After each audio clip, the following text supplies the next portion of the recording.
Springfield's Talk 1041. Hello, everyone. Good Monday morning. My name is Nick Reed. Kicking off the week. Weather much nicer. We'll have a look at that first alert forecast coming up here in just a couple of moments. And we are streaming live, KSGF.com, and all those other fantastic places that you like to find us. And podcast, of course, any of the show that you miss. We will have on the app, on our site, ksgf.com, Spotify, iTunes, and so forth.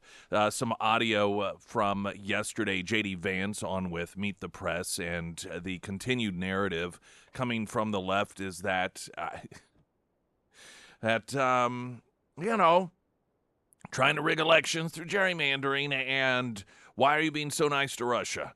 J.D. Vance, of course, like pretty much everyone in the administration, does a great job of just completely dismantling the arguments with facts. When you do have the facts on your side, it does make it a bit easier. And J.D. Vance demonstrated that yesterday, so we'll, again, have some of that audio. There was a piece on Cracker Barrel that I thought was interesting because it notes that the real problem with Cracker Barrel isn't so much the wokeness, though that is there. There's like these two different issues going on at the same time. You have this transfer some time ago, several years ago, to all of the LGBTQ plus stuff, to DEI, and internally a lot of this was unfolding.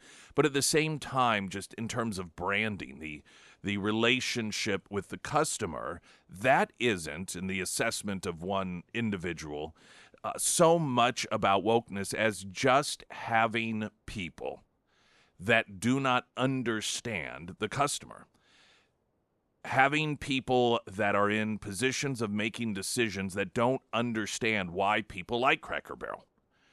And that this isn't unique to Cracker Barrel. This is something that has been occurring over time. I noted when this first started really getting traction in terms of the logo change and just the overall feel of the inside, that it's not uncommon for people to see postings on social media, our childhood version of McDonald's versus McDonald's today, our childhood version of Taco Bell versus today, and the sort of fun, colorful, almost cartoonish nature of a lot of these different institutions. They become very simple. They sort of like sleek and more modern looking, and Cracker Barrel, of course, with their logo change, similar. And I think that there is some confusion between what is occurring because of wokeness versus what is occurring just because of people who do not know why it is that the consumer enjoys the product and why historically they have. And it's almost the more that it comes into focus, the more it seems as if the wokeness stuff was more internally, though it did pop up a couple of different times externally in terms of the customer experience. But more of this, the aesthetic changes, is just people who don't understand the consumer and think they know best and think, well, we're going to change things to make them look better in their opinion, dismissing why it is they exist in the first place. And there's a pretty interesting piece on that I want to share coming up. And also the continued, give you a rundown of what we're looking at this morning. The clear positive results in Washington, D.C. Trump sort of dangling out there, well, maybe we'll try this in some other cities. Now, the District of Columbia is set up to be run by the federal government. It does have local authority because Congress gave it local authority over the decades. Since the beginning of Washington, D.C.'s play as the nation's capital. It has gone without any local government, then having some local government, then having government that was picked by the President of the United States, then the people, then they screwed that up, so it was taken away. And so there's been this really long, constantly changing form of local government, home rule in Washington, D.C. And so replicating what has been done in D.C. isn't the same as what it would take in order to do it in a place like Baltimore or Chicago, a couple of cities that Trump has called out as needing this same sort of fix.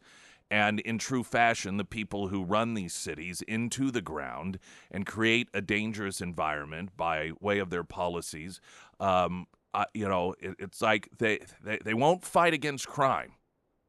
But by gosh, they'll fight against someone who's going to come in and fight against crime.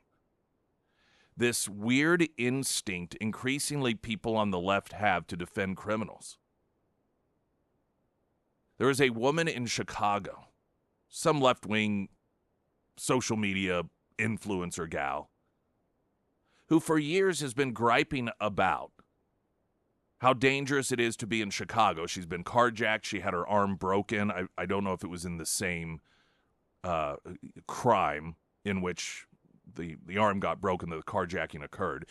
But she's a lefty, and so she has declared, though she's, I guess, scrapped her social media site, that she would rather live in a city, rather get carjacked, rather her bones get broken, as they have, than have Donald Trump have any say as to what goes on in Chicago.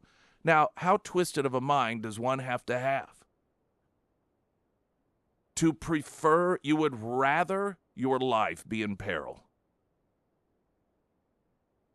than have somebody from the opposing political party come in and fix things. The self-destructive nature of people on the left is a bizarre thing for normal people to observe. And speaking of this instinct to rally around criminals, the illegal immigrant who is working in this country illegally and was given a license to do so by the state of Washington and California as well, and in Florida, made that illegal U-turn that resulted in the death of 3 people. There is a online petition, change.org, supporting the truck driver, asking and calling on both DeSantis and the Florida Board of Executive Clemency to re-examine the case against the 28-year-old. It is, again, this instinct to rally around. This is a person who is responsible for the death of 3 individuals and appeared to be indifferent to it if you've seen the video also. It was, now, I looked it up about an hour ago, and it was, I think, about 2.6 million people had signed it. At the publication time of the Fox News story, it was 2.5 million. And I suspect that it will hit probably 10 million or more. The Pyramid Roofing text line 417-447-KSGF. If you want to text in, feel free to do so. Right now, the latest news update.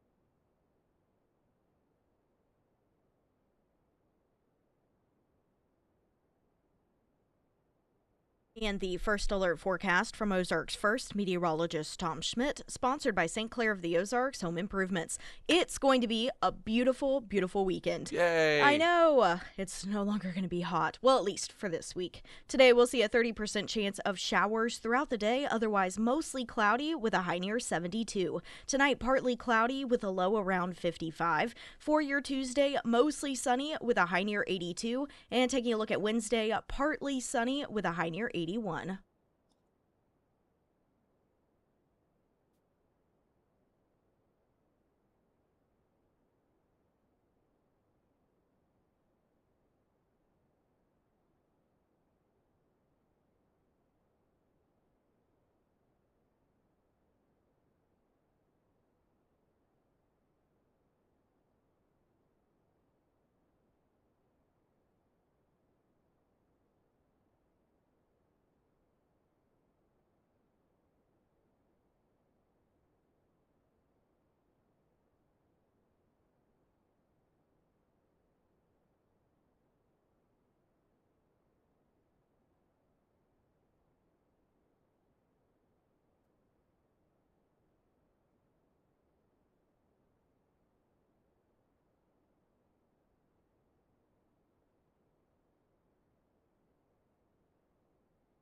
Fox News has visuals out of Baltimore.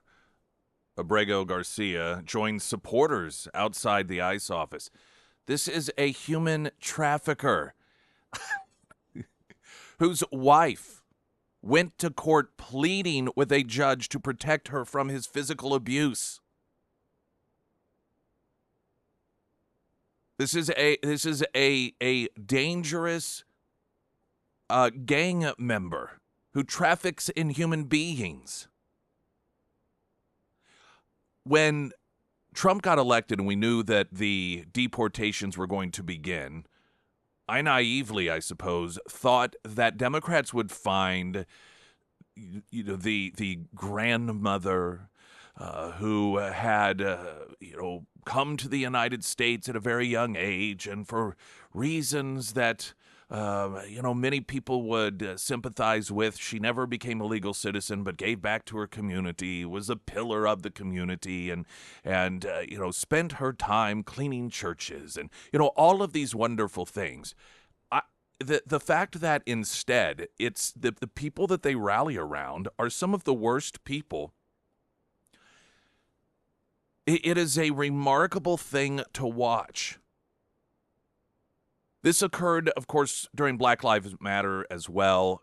Kamala Harris, one of the individuals, she went to visit the hospital, had a restraining order against him because of physically abusing his wife. In fact, that particular instance, that was I forget what state it was in, but he came at police with a knife, and the reason that police were on the scene in the first place is because his ex-wife, had called police because he threatened to kill her. And so law enforcement shows up, and then he tries to kill law enforcement, so he gets shot, and Kamala Harris goes to visit him in the hospital. You have this instinct of these people on the left to not. It's a weird thing because on one hand, they claim, well, Trump said he was going to go after the criminals first, and all of these innocent people are getting caught up, but they can't seem to find any of these innocent people. And so instead, they rally around a wife-abusing human trafficker. Meanwhile, a petition urging Florida officials to show leniency towards Harjinder Singh, the illegal immigrant truck driver accused of causing a crash that killed 3 people, has garnered nearly 2.5 million signatures as of Sunday afternoon. The petition, posted on the website change.org and addressed to Florida Governor Ron DeSantis, calls for both DeSantis and the Florida Board of Executive Clemency to re-examine the case against the 20-year-old. Singh faces 3 counts of vehicular homicide and 3 counts of manslaughter in connection with the deadly August 12th crash. Now, the background on this guy, he was in the country illegally. He was given anyhow a license to operate this vehicle, despite the fact that of the 12 oral questions he was asked as part of what is supposed to be the test to make sure that he is equipped to safely drive such a vehicle down the nation's interstates, he only got 2 out of 12 correct. And when it came to identifying visually highway signs, he only got 1.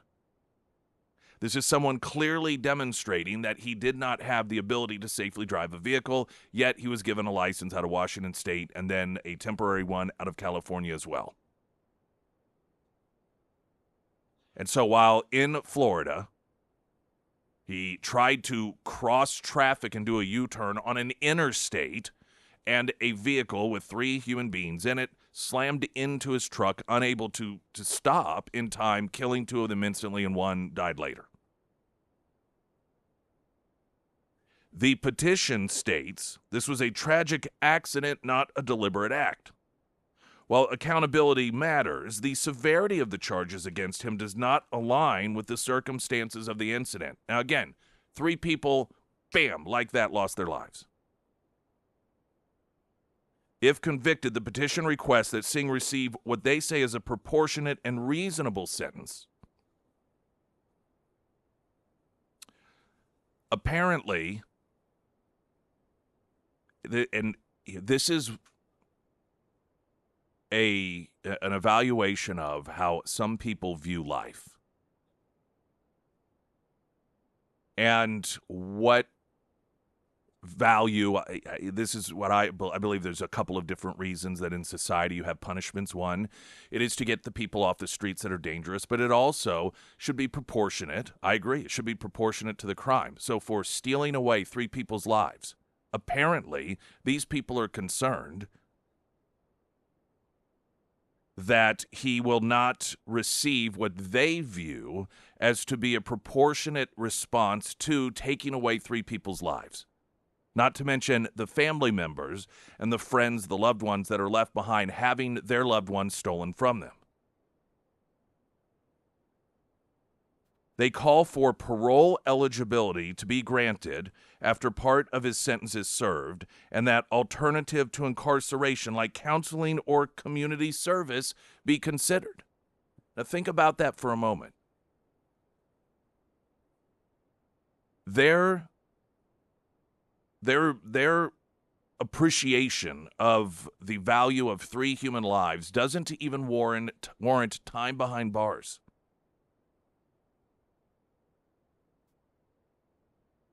And instead, for whatever reason, there's this apparent complete and total lack of appreciation for people's lives, except for the one who took the lives. And what it is about some people that make them, again, drawn towards the wrongdoers. I'm not saying this guy should get the death penalty or anything. He should have never been allowed to drive that vehicle in the first place. He should not have been allowed into this country illegally in the first place, but he was. And I think that there should be some level of accountability of those in government who provided him the ability to not pass tests yet still get the license, knowing that he was in this country illegally and so shouldn't even be able to work. But ultimately, he still was driving a vehicle, did something illegal that resulted in 3 deaths. And the idea that there is so little value put upon those lives that were taken that some of these individuals feel as if he should not even see a day behind bars, and instead somehow transfer their compassion for the value of life to him. It is an increasingly upside-down world we seem to live in. Springfield's Talk 104.1, I'm Nick Reed.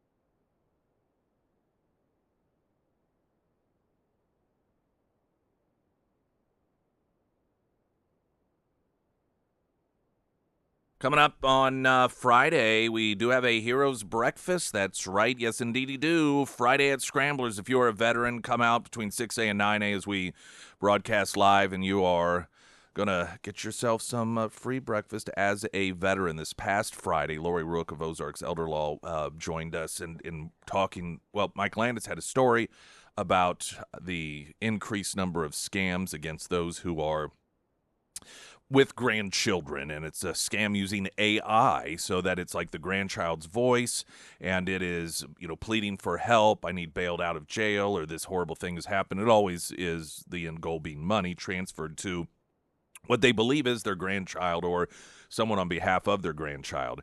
And she just spoke about how often she sees these sorts of situations come into play, especially when you are talking about people that do get targeted because they're older, and because sometimes, as you get older and your memory starts to go, you don't want to acknowledge it. You don't want other people to see it because then they may think that you need to be in assisted living, and you don't want to do that. So you keep it all quiet. Even if you get ripped off, you don't tell anyone out of fear. But these are all things that so many of us are going to have to deal with. And when it does come to that time of making these decisions, it may already be too late. You should always do it. Lori said that when her son turned 18, that was one of the things that he did at the age of 18 is got all of that paperwork set. Who takes care of me if I can't take care of myself? And it really is a great point to do it. Instead of waiting too late, wait once you are legally an adult and you no longer have a parent that is your legal guardian. You need to have that work done. No cost for a consultation, 10 area locations, ozarkselderlaw.com. You can also find them under Nick's endorsements at ksgf.com. All right, so Trump says Chicago is next for a D.C.-style federal law enforcement operation. You have Mayor Johnson saying the people of Chicago will rise up against Trump's tyranny. So they, again, not rising up against crime, apparently. It's an amazing thing to really witness the priorities for these people. That they would rather, this is how bitterly partisan they are. They would rather see a disproportionately high number of minorities, by the way, killed by the dozens on some certain weekends than work with Donald Trump. When you see, and I don't know if there's been a murder since, but we went, 9 days in D.C. without a murder for the first time in as long as anybody could remember. And so what does that tell us? There literally is at least one, if not more, people alive today in Washington, D.C. that would have been dead if it were not for Donald Trump. I mean, unless you just want to live in a fantasy world and believe it was a coincidence that the crime has plummeted and that there were no murders during that 9-day period of time. And if you want to believe that, fine. But when you look at the consistency at which murders occur in Washington, D.C., it is logical to conclude that there are, again, 1 or 2, 3, who knows how many people that are alive today because of Donald Trump's efforts. And that would happen in any of these other cities as well. Be it Chicago or St. Louis or Baltimore, they would rather their own people that they are there to represent die than have some sort of working relationship with Donald Trump. Let's get a traffic update. I'm Nick Reed.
Springfield's Talk 1041, the first alert forecast from Ozarks First meteorologist Tom Schmidt, sponsored by J&S Automotive. Today we'll see a 30% chance of showers throughout the day, otherwise mostly cloudy with a high near 72. Tonight partly cloudy with a low around 55. For your Tuesday, mostly sunny with a high near 82. And taking a look at Wednesday, partly sunny with a high near 81. Kind of cracks me up when I hear people talk about these federal forces, quote, occupying D.C. That is their home. That I mean, that is the nation's capital. That's not an occupying force. And I know what they're trying to do. They're trying to make it sound like Trump is some crazed lunatic that has invaded, but that is the nation's capital. This is them. I mean, this isn't some sort of outside force coming in. This is the federal force in the District of Columbia. This is not occupying. Now, if you want to use that terminology, if without any sort of request from a governor or a mayor of a city to bring in such forces, as ridiculous as the terminology may be, at least you could argue that it somehow fits. But hearing them refer to the national, whether it's National Guard, being in the nation's capital as occupiers, no, that's not right. Outside protesters, maybe, who don't live in D.C. I've a lot of times you see the same sort of argument used when it comes to the attempt to protect girls in sports. I've seen these postings before. Oh, well, Trump, I thought they're for smaller government. Here, they're trying to dictate sports in schools. Schools are the government. I mean, unless you're talking about a private school situation. Well, the government's getting involved. I'm just so obsessed with this. The government's getting involved in sports. The schools are the government. I mean, that's who makes the decisions. Government. I'm not a huge, in any way, shape, or form, fan of the Patriot Act because of how we've seen it was used to target American citizens during the Biden administration, and parents in particular at school board meetings. But I remember one of the arguments that the anti-Patriot Act movement, they were making during that period of time, and they really focused on library books. Like, the government's going to know what books you check out. I'm like, the library is the government. I mean, it's a government entity. So, yes, they know what books you check out because that's from whom you are checking out the library books. You are checking them out from the government, unless it's again, private, non-taxpayer funded library, but those don't really seem to exist. This misuse of terminology, and I do believe that it is more out of ignorance than it is a deliberate attempt to misguide people into one, camp or the other. Now, when it comes to Chicago, Trump said on Friday in the Oval Office that Chicago's next on his list of places where he wants to use his power to root out violent crime. Speaking to reporters and praising federal agents for the violent crime crackdown in D.C., Trump set his sights on Chicago, where gang violence and shootings have become the norm under Democratic leadership. Trump said, quote, "Chicago's a mess. You have an incompetent mayor, grossly incompetent, and we will straighten that one out next. That will be on our next one after this, and it won't even be tough." He also hinted at moving federal resources to New York City after taking care of Chicago, claiming that the people in Chicago are screaming for us to come. They're wearing red hats, just like this one, referring to his Trump was right about everything hat, which I like that hat.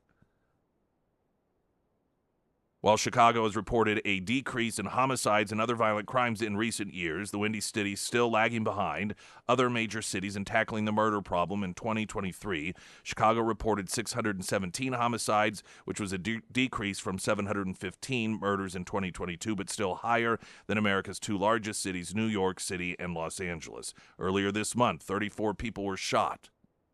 5 of whom were killed in shootings across Chicago during one weekend, ABC 7 Chicago reported. The violence continuing through this week with 3 people killed and another person wounded in multiple shootings in the city on Thursday, according to Fox 32. Chicago's elected Democratic politicians criticized Trump over his comments on sending troops to the city, with Mayor Brandon Johnson calling Trump's approach uncoordinated, uncalled for, and unsound, according to WGN9. Well, the fact of the matter is, at least in D.C., there have been results, and they're positive results for the citizens. You would think that there would be... I really, truly believe some of these people, if their child were drowning and there was only one person available to save them, and that person was Donald Trump, some of these people would let their own children drown. And that sounds like it is over-the-top rhetoric, but look at these people, what is going on in their cities. And whenever they run for election, all of them run on cleaning up the crime problem. They admit that there is one. They use it as a campaign point against the incumbent. And so it's not as if there isn't a crime problem. And even if the crime problem was on par with other cities in the world, you would, if somebody came along and said, you can have the full resources of the federal government at your disposal in order to become one of the safer cities in this country, you would think that any mayor would say, okay, that sounds good to me. How often do these people, when they're running for election, talk about the need to get some of those federal dollars back into the city? They're constantly calling for that, constantly calling for more federal support. Well, until it's offered up in a real meaningful way. And we're talking about cities in which the homicide rates are astronomically high amongst those that are of color. And so disproportionately, by massive margins, black people are the victims here. And you have these Democrat elected officials, some of which are black themselves, that would rather see these people continue to get shot in the streets every single day than make it look like they're working with Donald Trump. That is psychotic. So Mayor Johnson, he says that now the people will not rise up because of crime, but they'll rise up because of Donald Trump. Yesterday on MSNBC's The Weekend, Johnson said that if President Trump sent the National Guard to his city, the people would rise up against his tyranny. And I mentioned earlier there's a town hall piece why this Chicago progressive had to delete her account following this post. And this is some gal who is a Chicago resident, and she deleted her entire X account after, I'm sure, getting a great deal of pushback because she's been out there complaining about crime in Chicago. She herself has complained about getting carjacked, complained about her arm being broken. I think it was in the process of the carjacking. But now she said she'd rather live in that Chicago than have Donald Trump come and fix things. These are not logical people. These are not people who even care about whether things are improved. These are tribal individuals that join one team, and they would rather have a lower quality of life. They would rather see more black people killed in the streets. They would rather be themselves victims of crime than dare be bipartisan. She posted, quote, "I'd rather get carjacked and have my arm broken than have Trump save Chicago." That is the mindset that we're dealing with people on the left in this country. They've gone mad. There's no reason. They are driven by extreme hate. And they would rather see the people that they claim they care about the most die, be murdered and killed, than work with someone who's political opposition. And they've gotten to the point that they're willing to admit this publicly. Springfield's Talk 104.1, I'm Nick Reed.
A couple of your text messages regarding crime in the cities. I can tell you from spending a lot of time in St. Louis with my prior employee that the crime there is much worse than the average person realizes. Very wise to say, put after dark. If you live in St. Louis, I carried my 9mm in my lunchbox every time I had to go there. Another noting, Nick, the level of sickness on the left is beyond what a normal person's mind can comprehend. I had a friend of almost 60 years try to get me to vote for Biden, saying that Trump was a threat to democracy and he was going to eliminate Social Security. For a guy who is supposed to be worse than Hitler, how many people has Trump executed so far? 4 years ago, gas was $4.89 a gallon. How sick does your mind have to be to support criminals over law and order? They are sick, sick people. There's been this discussion over time, are we more divided than ever? And it isn't the division, it's not the size or depth of division, but it's the issues at which the divisions occur. So we've always been divided, right? I mean, we're human beings. We've always had different political parties. This isn't anything new. This is why there are elections. We've, since the beginning of time, had different people running against each other, and they are divided over how best to run the country. And this is what occurs. So we have always been divided. But there was a time, at least for most Americans, the divisions were about how to be in the same place, how to get to the same place. Prosperous country, just having a high quality of life, the ability to go out and earn a living of your choosing, to be able to take care of your family, to be safe, to have safe and security, to be able to walk through your neighborhood at night without fear of being killed or being murdered, and this desire to have at least some level of honesty and ethics in government and accountability.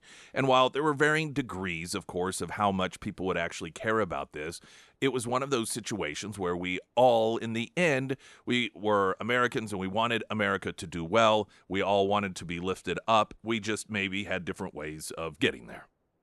Different ideas, different versions of how to do it. On a single issue example, securing the border once upon a time was not something that there was a division over. There was a division over the best way to do it. During the 90s, the big push by Democrats was to punish the companies that hire them, while it was the Republican Party that was more about just targeting and finding those people who are here illegally and getting rid of them. And while some may argue that the politicians themselves actually didn't have those goals in mind, that was the narrative. That was what was served up for the American people, because it was recognized that, well, of course we all want our border secure. Of course we are welcoming to have other people come into this country, but you got to do it legally and be held to the same standard the rest of us are. But what has occurred, I'd say, since around the Obama era, is the Democrat Party has become a party populated with people who don't want to secure America. They don't even want their own cities secure. I mean, you would think that after these cities populate, with Chicago, St. Louis, Baltimore, I mean, the whole list of them, after they saw what occurred in Washington, D.C., they would be standing in line saying, yes, us next, please. Because the results are clear. But not everybody wants a safe city. Or it is less relevant to them than validating their own belief that they are right. And if they decide to make things safer and have better results for the people of their particular city, and Donald Trump is part of that, well, by gosh, that means that they were wrong.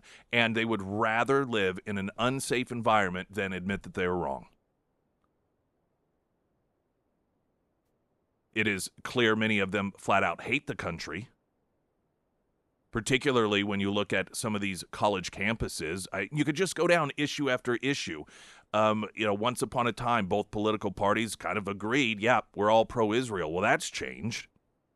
When you have anti-Semitism running just rampant across this country, university campuses, and within the Democrat Party, to the point they can't even pick a vice presidential candidate that's Jewish. So the divisions have always been there. It's just now the goal is so much different, particularly with Trump, where for him, it's just success, winning. I mean, that is it with Donald Trump. He wants to win. He wants success. When he embarks upon something, it is because he wants there to be a certain outcome. And then he wants to let the world know about it. And then he wants to duplicate those particular outcomes. Well, then on the flip side, when you have a political party that would rather have unsafe cities, people shot in the streets, illegal people in the people losing their lives to people who aren't even supposed to be in this country in the first place, yeah, there's not a lot of common ground there. And it really does, unfortunately, get to the point, I think, for a lot of normal Americans, if that's what you want, fine. But quit complaining. Quit marching through the streets saying that you want something different. Quit wailing about your child being shot on the way to school in the inner city and demanding something be done about it, because the people who run these cities are put in there by the citizens and they refuse help. They don't want it. And we're seeing the results of it. I do believe part of what Donald Trump is doing in his mind is that there are people, average people, in a lot of these cities that have traditionally voted for Democrats, and what he is doing is putting on full display who really cares about you. And Washington, D.C. has given him the ability to say, look, this is what it is. This is possible. And I believe the reason that he also is calling out certain cities in particular, saying, we're going to fix this one next, we're going to fix that one next, is because he knows that they will come out against it, and he wants the people of those cities and of this country to see, look at what they're doing. They are refusing meaningful help. These are the people who say they care about you. Much like it took just a couple of days to secure our border, he has taken Washington, D.C., a place synonymous with, well, there's nothing we can do. That's just the way that it is. It's a crime haven. And within a week's period of time, we've seen dramatic results. And I do believe that this is part of what he's is just serving it up so that the American people can see and the voters can see it is possible. I can do it. It can be done. Now look who's standing up trying to prevent it from happening in their cities. Springfield's Talk 104.1. I'm Nick Reed.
Newsom, Sanctuary, California, ICE attacker threatens stabbing. I'm going after your family. Now, there's been an increase in people in this country illegally, violently attacking the men and women who serve our country as Border Patrol agents and as immigration and custom enforcement.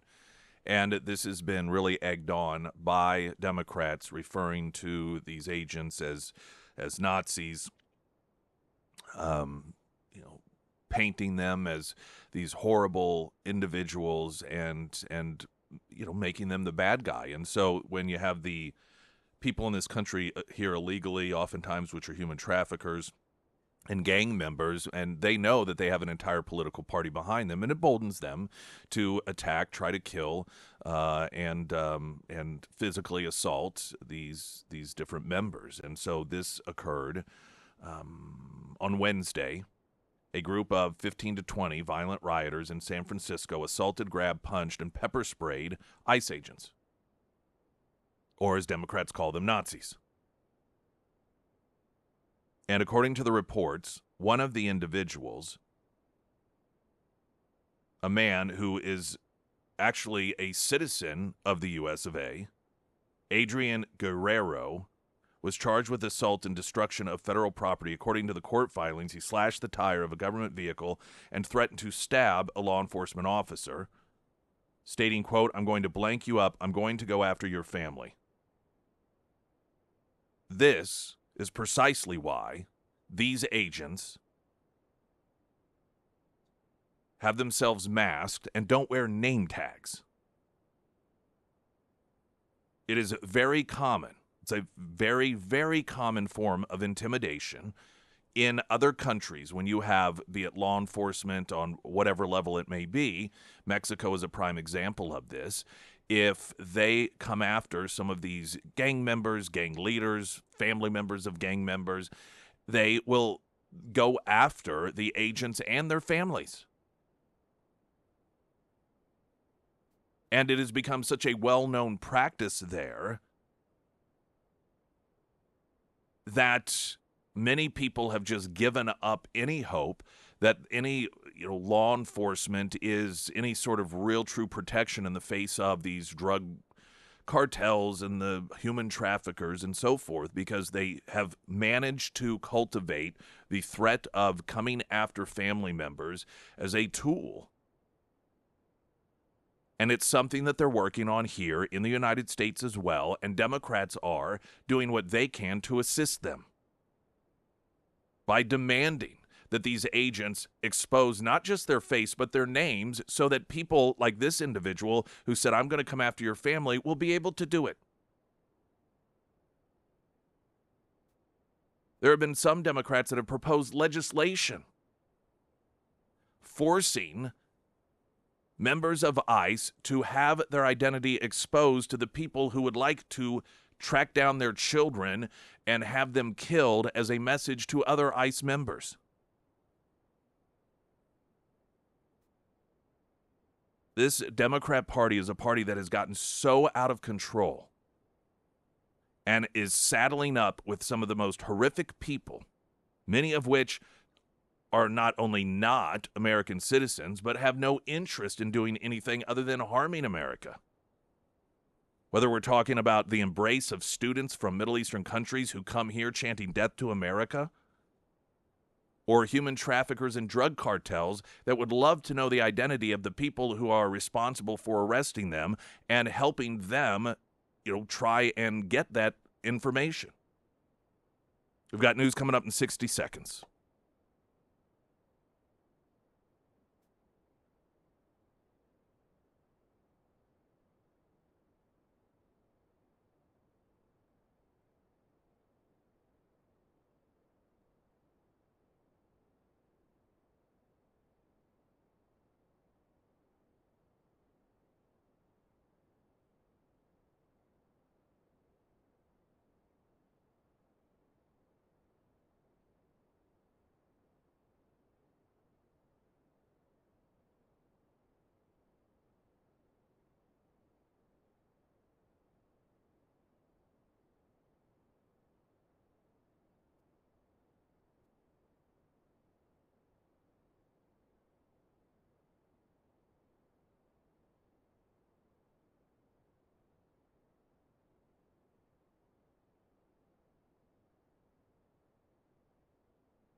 Springfield's Talk 1041. Good Monday. Welcome to the show.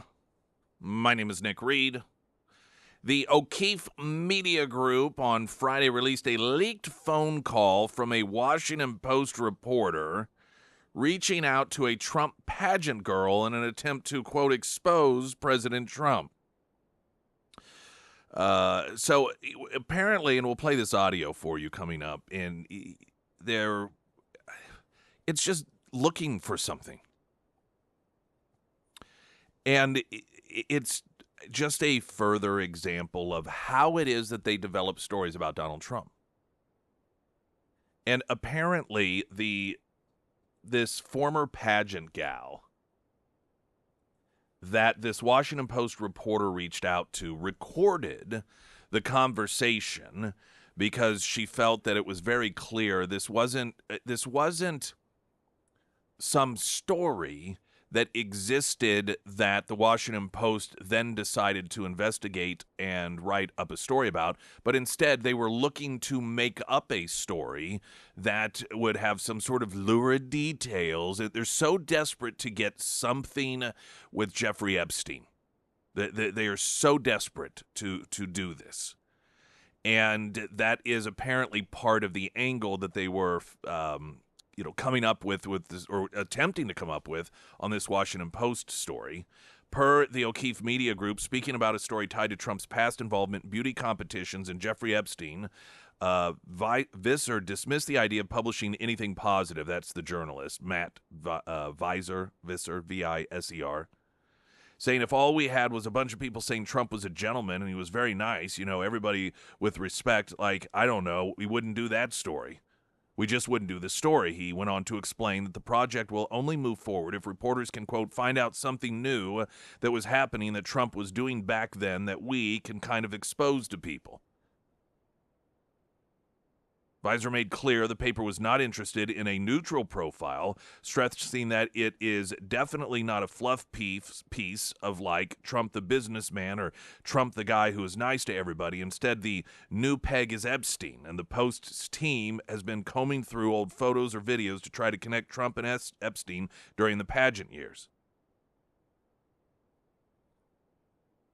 They are just so desperate to try to get anything on this guy. This is a guy that one of the attorneys for one of the victims of Epstein in the past has noted that when they were doing depositions, there was only one person that was 100% willing to answer any and all questions that the attorney for the victim had, and he said that was Donald Trump. Donald Trump is the guy that booted Epstein out of Mar-a-Lago years before the entire world knew that he was what he was, and the reason that he was booted out was because of him making girls that worked there at Mar-a-Lago uncomfortable. I'll play this audio for you real quickly, and then we're going to get the latest news update. We should be able to chat with Congressman Burleson this morning as well. So here is the audio of the Washington Post reporter reaching out to a former pageant girl that was during the period of time that Trump was involved in the pageant. So, we've been when Trump was involved with the competition. We'd heard a little bit about Jeffrey Epstein being around at some competitions or parties and stuff like that, and have just been trying to talk to as many people as we could, particularly since it was a long time ago.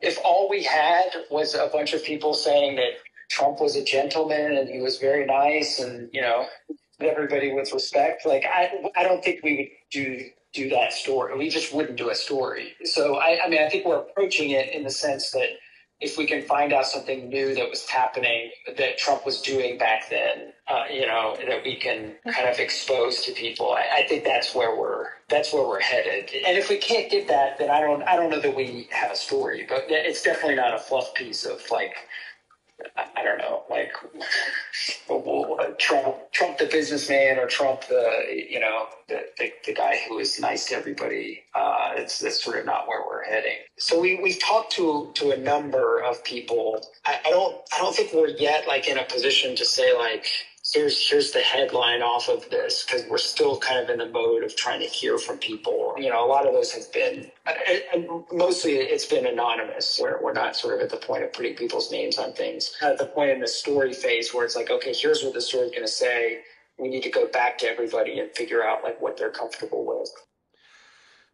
And listen, it's nothing that's astonishing. I think that we all know the media is not the media that it was intended to be, a media that is the watchful eye of government for the people, but instead these outlets have become outlets that just look for anything, even if it's creating something that isn't there. This isn't, and you could tell in his description of it. They were searching.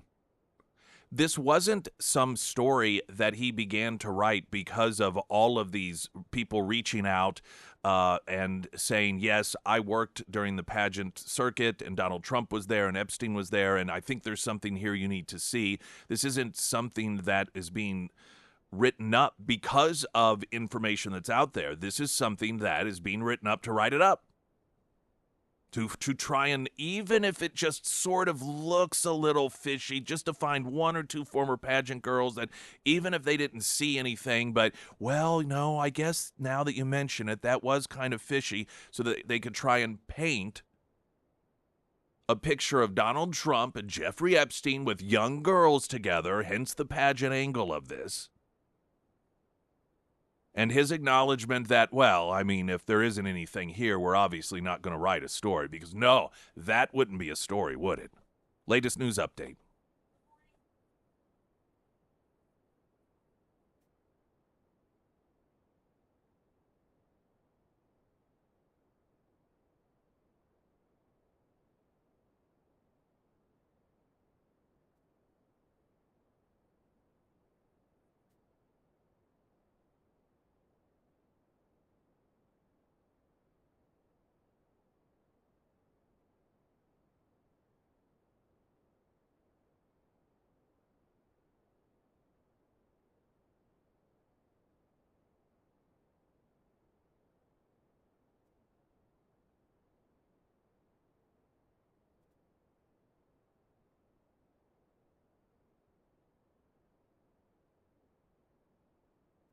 And the first alert forecast from Ozarks First meteorologist Tom Schmidt, sponsored by St. Clair of the Ozarks Home Improvements. It's going to be a beautiful week. Today we will see a 30% chance of showers throughout the day, otherwise mostly cloudy with a high near 72. Tonight partly cloudy with a high near 55, or with a low around 55 rather. Tuesday mostly sunny with a high near 82, and taking a look at Wednesday, partly sunny with a high near 81.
The Pyramid Roofing Company text line 447 KSGF if you'd like to send any text into the studio. Please feel free to do so. Don't forget, we do have a Heroes Breakfast coming up on Friday, this Friday. If you join us out at Scramblers for the Friday Road Show between 6 a and 9 a and you're a veteran, you get free breakfast. Congressman Burleson joins us this morning. How do you do, sir?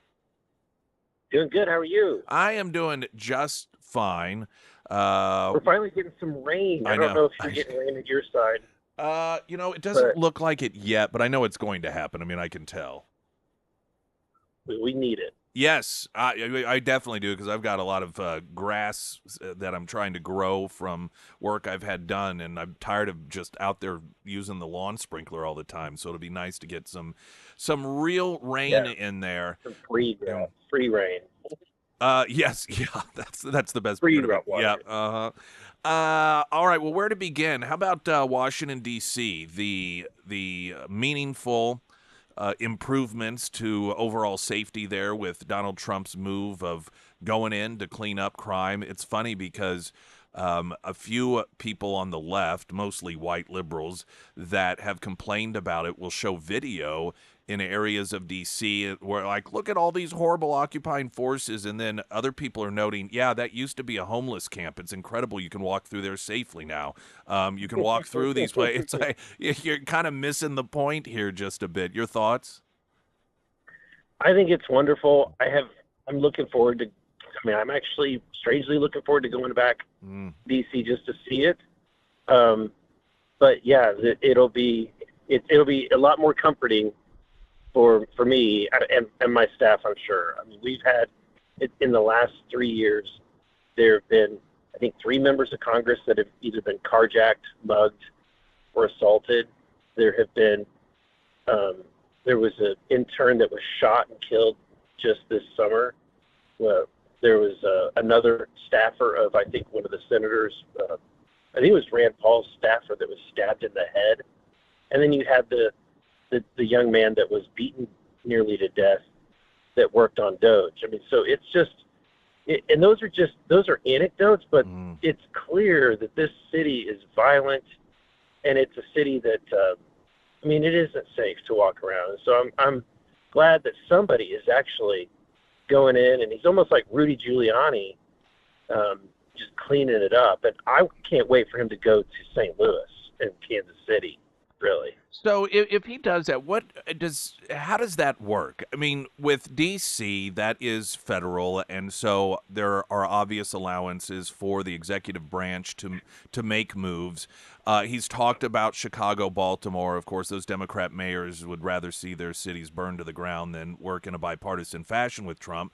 Can Trump do something in a city that doesn't want him there? You know, I think it was it the case in Alabama where the students were not being admitted to the university? I believe so. And the president sent in the National Guard over the wishes of the governor, and the governor really couldn't stop it. I think he even stood on the steps himself for a short period of time before he kind of gave in. I don't know exactly. I'm not an attorney. I don't know exactly how all that works, but I think that the president clearly has some latitude to be able to deploy the Guard. I think what a lot of the Democrats are concerned with is that average people are going to see how easily it can be done, much like the border, in which we were told for years that it would take congressional approval and all of this new funding, and Trump demonstrated that was a total lie, that it didn't take any of those things. And I think people that have been in Democrat-run cities for generations have gotten to the point where they really feel like, well, there's nothing that can be done. This is just city life. This is the way that it is. And here in a week's time, Trump has shown very meaningful that it can be done. Yeah. And I think that worries a lot of Democrat elected officials, that it really exposes them as either incompetent or okay with the level of crime in their cities. Yeah. It's really kind of showing that this can be done when you direct the attention of the people that you have towards actually, trying to prevent and stop crime, right? So for all of these years, these last few years, the left has taken agencies like the ATF, and they have, turned their attention towards you and I, anyone that's wanting to lawfully purchase a gun, and try to create all these extra laws and focus their attention on us. They've focused the attention of the FBI on, whether it was parents at school board meetings or people who were apparently too Catholic, if that's such a thing. Right. You name it, all of the things that they were focusing the FBI's attention on. So it turns out when you focus law enforcement on enforcing the laws, it can work. Well, and you do have the law and order. You've got the presence of law enforcement, the ability to arrest people, but then what happens after that? And one of the write-ups regarding D.C., it was noted that when it comes to gun crimes, because we're always told we need to figure out how to get the guns off the streets. We need to have more laws to get the guns off the street. And during I think it was a 10-year period in D.C., of those who were arrested committing a criminal act with a firearm, only 1.7% of them actually served any time for it. And so it's I think, frustration for a lot of us who hear these people go on and on about the need to really attack the, quote, gun problem, but the laws that are already in place, they give these people a free pass over like 98% of the time. Yeah, that's right. And what would be interesting to see the statistic of how many of those people were actually lawfully carrying a gun, right? How many of them they lawfully purchased the gun, they had the authority to carry the firearm. I would bet that none of them that were arrested. That's what my instinct were law-abiding citizens. Yeah. Redistricting, Texas moving forward successfully with that. Missouri has been mentioned a couple of times, which many people felt that the redistricting done last time was a screw-up job anyhow, that was a failed opportunity. This is yet another example of Trump no longer abiding by this self-imposed double standard that the Republican Party has long dealt with. And as Republican voters, I think it's one of the reasons that he has such an appeal, because he fights back and he observes the way that they fight and says, okay, well, we are putting ourselves at a disadvantage by not doing the same thing. Democrats have been gerrymandering for ever and a day. And so Trump is like, all right, let's just redraw some of these that more accurately reflect where it is that Republicans should be on this playing field. And they say number-wise, and you can fill in any of these blanks if you are familiar with it, but that if Republicans decide to really go full bore on this thing, Democrats are the ones that are going to lose, because while they're out there talking about, well, we're going to really start gerrymandering to fight back, they've already squeezed about as much as they can out of it, and there really isn't much room for them to gain, as opposed to Republicans that could come out way ahead if it really does become a battle. Yeah, I think that could happen. I mean, Chicago is already gerrymandered as much as you can. California is pretty much gerrymandered. There was a great chart that I posted. I retweeted somebody that talked about, that all of the Democrat states and the percentage of Republicans, and yet their representation in Congress.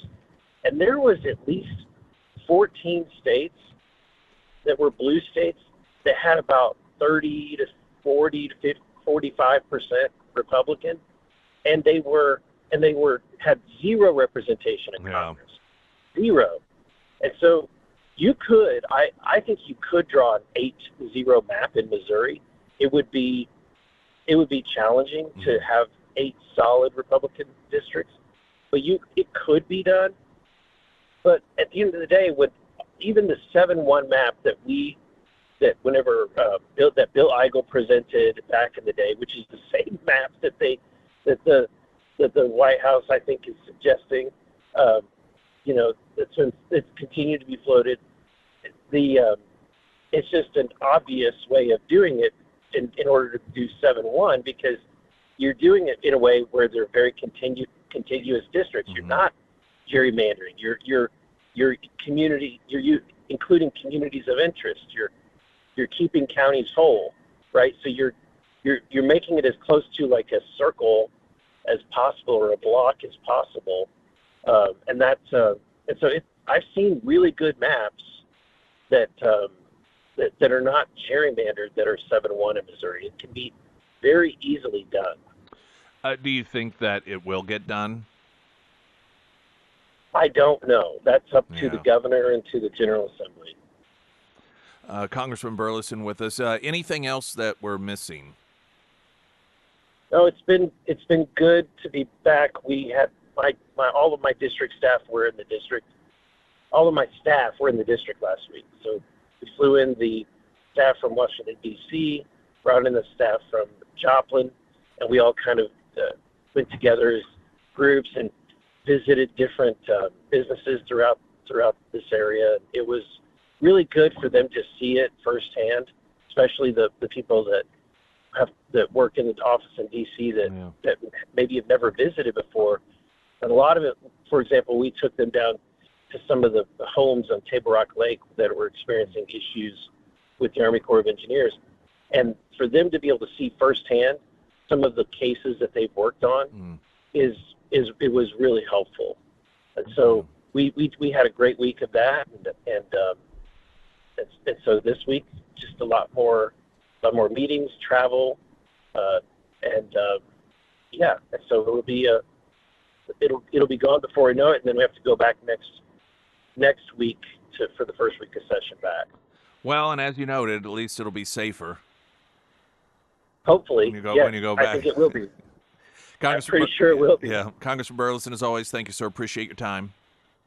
Thank you. All right, have a great one. Springfield's Talk 104.1. I'm Nick Reed.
Streaming live, KSGF.com.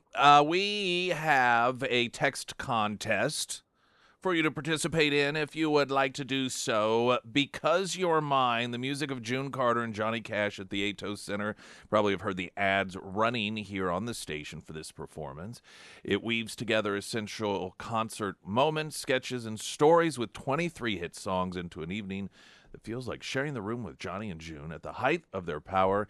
And you have a chance to win some tickets by texting the word Johnny to the Pyramid Roofing Company text line at 417-447-5743. JOHNNY. Just text that to the text line, and that will be your registration to potentially win tickets. Now, if you don't win, fear not. The performance will take place September 7th at 6 p.m., and you can buy some tickets as well. Is this all week in a different text word each week? That is correct. All right, so you have multiple chances to win. It'll be a different word. So every day is a new day. So if you don't win, point being one day, then maybe you can the next. And it increases your odds. Text the word Johnny to 447-5743 for your registration.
Springfield's Talk 1041, the first alert forecast from Ozark's first meteorologist Tom Schmidt, sponsored by J&S Automotive.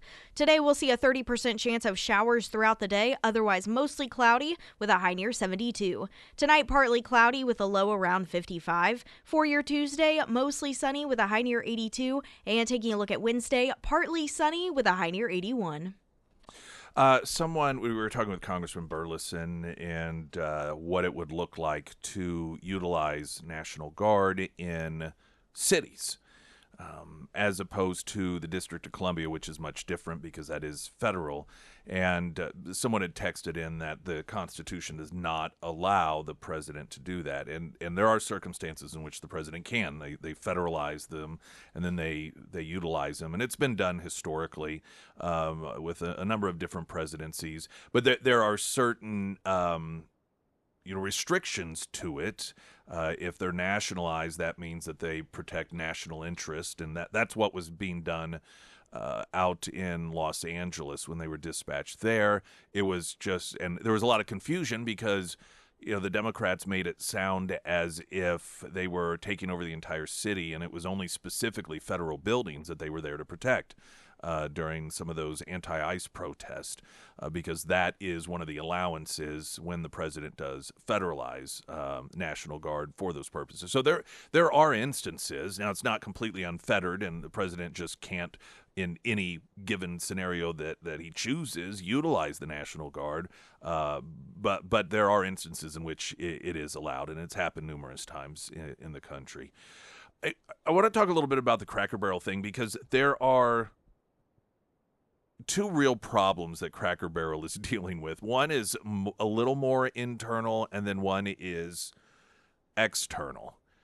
And several years ago, it began to become noticeable to people that Cracker Barrel was participating in the whole,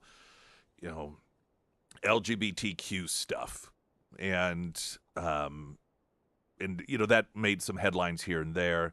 People were none too happy, not even so much because of the issue itself, but just the fact that it's like, come on, can we go anywhere and not have this crap crammed down our throats? It becomes exhausting at some point, and a place that had long felt as if it was sort of a little getaway from all of the outside noise and having stuff crammed down your throat, to walk in and see rocking chairs painted as rainbows for LGBTQ plus was a bit exhausting for some people.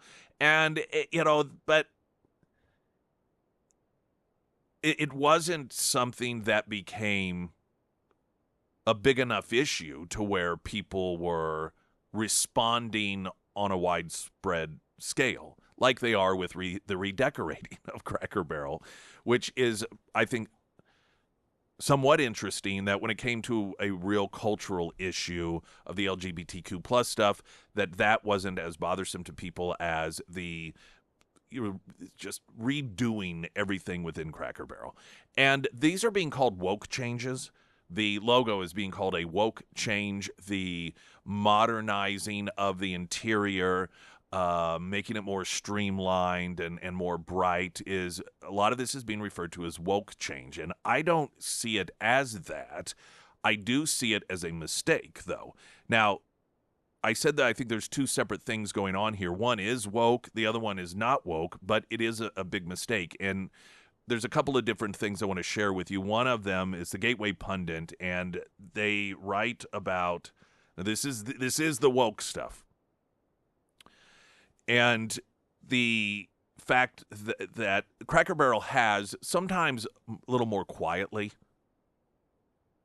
really been dived headfirst into what would be considered a lot of the woke stuff.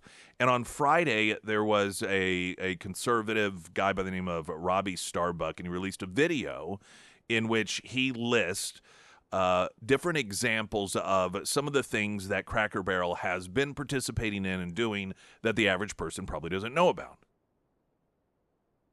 Some of the following points that he provided was Cracker Barrel has funded Nashville Pride. Apologize for that. Cracker Barrel has funded National Pride for over a decade and Third River City Pride in Evansville, Indiana. They even made LGBTQ plus rocking chairs for the event and put one in their corporate headquarters in Wilson County, Tennessee. Cracker Barrel has also worked with the radical left Trump-hating human rights campaign known as HRC and sponsored their event for more than 10 years. They even brought the HRC representative to their Tennessee headquarters to do a pronoun and transgenderism training. Cracker Barrel's own website says they believe the so-called core values of Pride, people, exceptionalism, respect, integrity, diversity, and excellence, should guide their decisions year-round. Cracker Barrel also sponsored the Out and Equal LGBTQ Workplace Advocate Conference. Here, the company displayed a wood shop bragging about Cracker Barrel's progress towards supporting LGBTQ plus causes. The group Out and Equal LGBTQ works to push sexual topics and pronouns into the workplace. Cracker Barrel was also so devoted to DEI cause that it was awarded Out and Equal's 2018 Top LGBT ERG Group Award. The company also won the Nashville LGBT Chamber of Commerce Corporate Diversity Award. A Cracker Barrel employee was on the HRC's Business Advisory Council. Cracker Barrel once had pamphlets on how to support LGBTQ plus youth and pamphlets on Coming Out Day. The pamphlets focused on creating safe zones at work, free from what they called heterosexist or C-word gendered comments and actions. Those who would say anything that activists would describe as heterosexist would be re-educated by the LGBT office group. Cracker Barrel set up a diverse suppliers program focusing on incorporating DEI into its supplier selection process. The company also worked with a group called Conazion Americas as part of their DEI efforts. The group actively assists illegal aliens and provides them with attorneys. The executive director also hates Trump and his deportations. Cracker Barrel has promoted the Stonewall riot to employees on its website. The Stonewall Inn was reportedly owned by the mafia, rife with drug dealing, and served as a site of teen prostitution for older men. Pride flags prevalent at their corporate offices. ERG groups at Cracker Barrel corporate offices are divided by race and sexual preferences.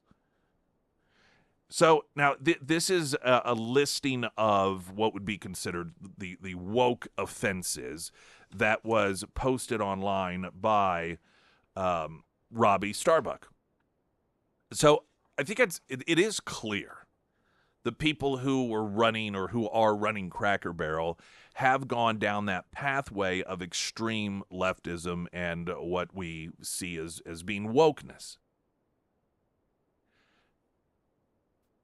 But now what we have going on is really a bit of a separate situation. Now, some of these decisions perhaps made by the same people, but the rebranding of the logo, the changing up the atmosphere and the decor of Cracker Barrel that has really gotten people upset.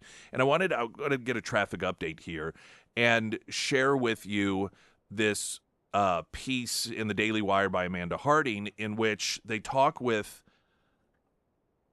a sort of like a brand consultancy organization. And what they are indicating here is that that stuff really isn't woke. It's just Cracker Barrel getting really bad advice from people who don't know ultimately what it is about Cracker Barrel that people like and listening to that advice. And so it is bad decision making, but not for the same woke reasons that internally they've done so, much for the woke cause. So I want to share some of that because it's kind of an interesting piece, and I think it's probably spot on. Next, I'm Nick Reed.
I thought this was an interesting piece, so I wanted to share that Amanda Harding in the Daily Wire has it regarding Cracker Barrel and its title, Cracker Barrel didn't go woke with its rebrand. They were conned by experts.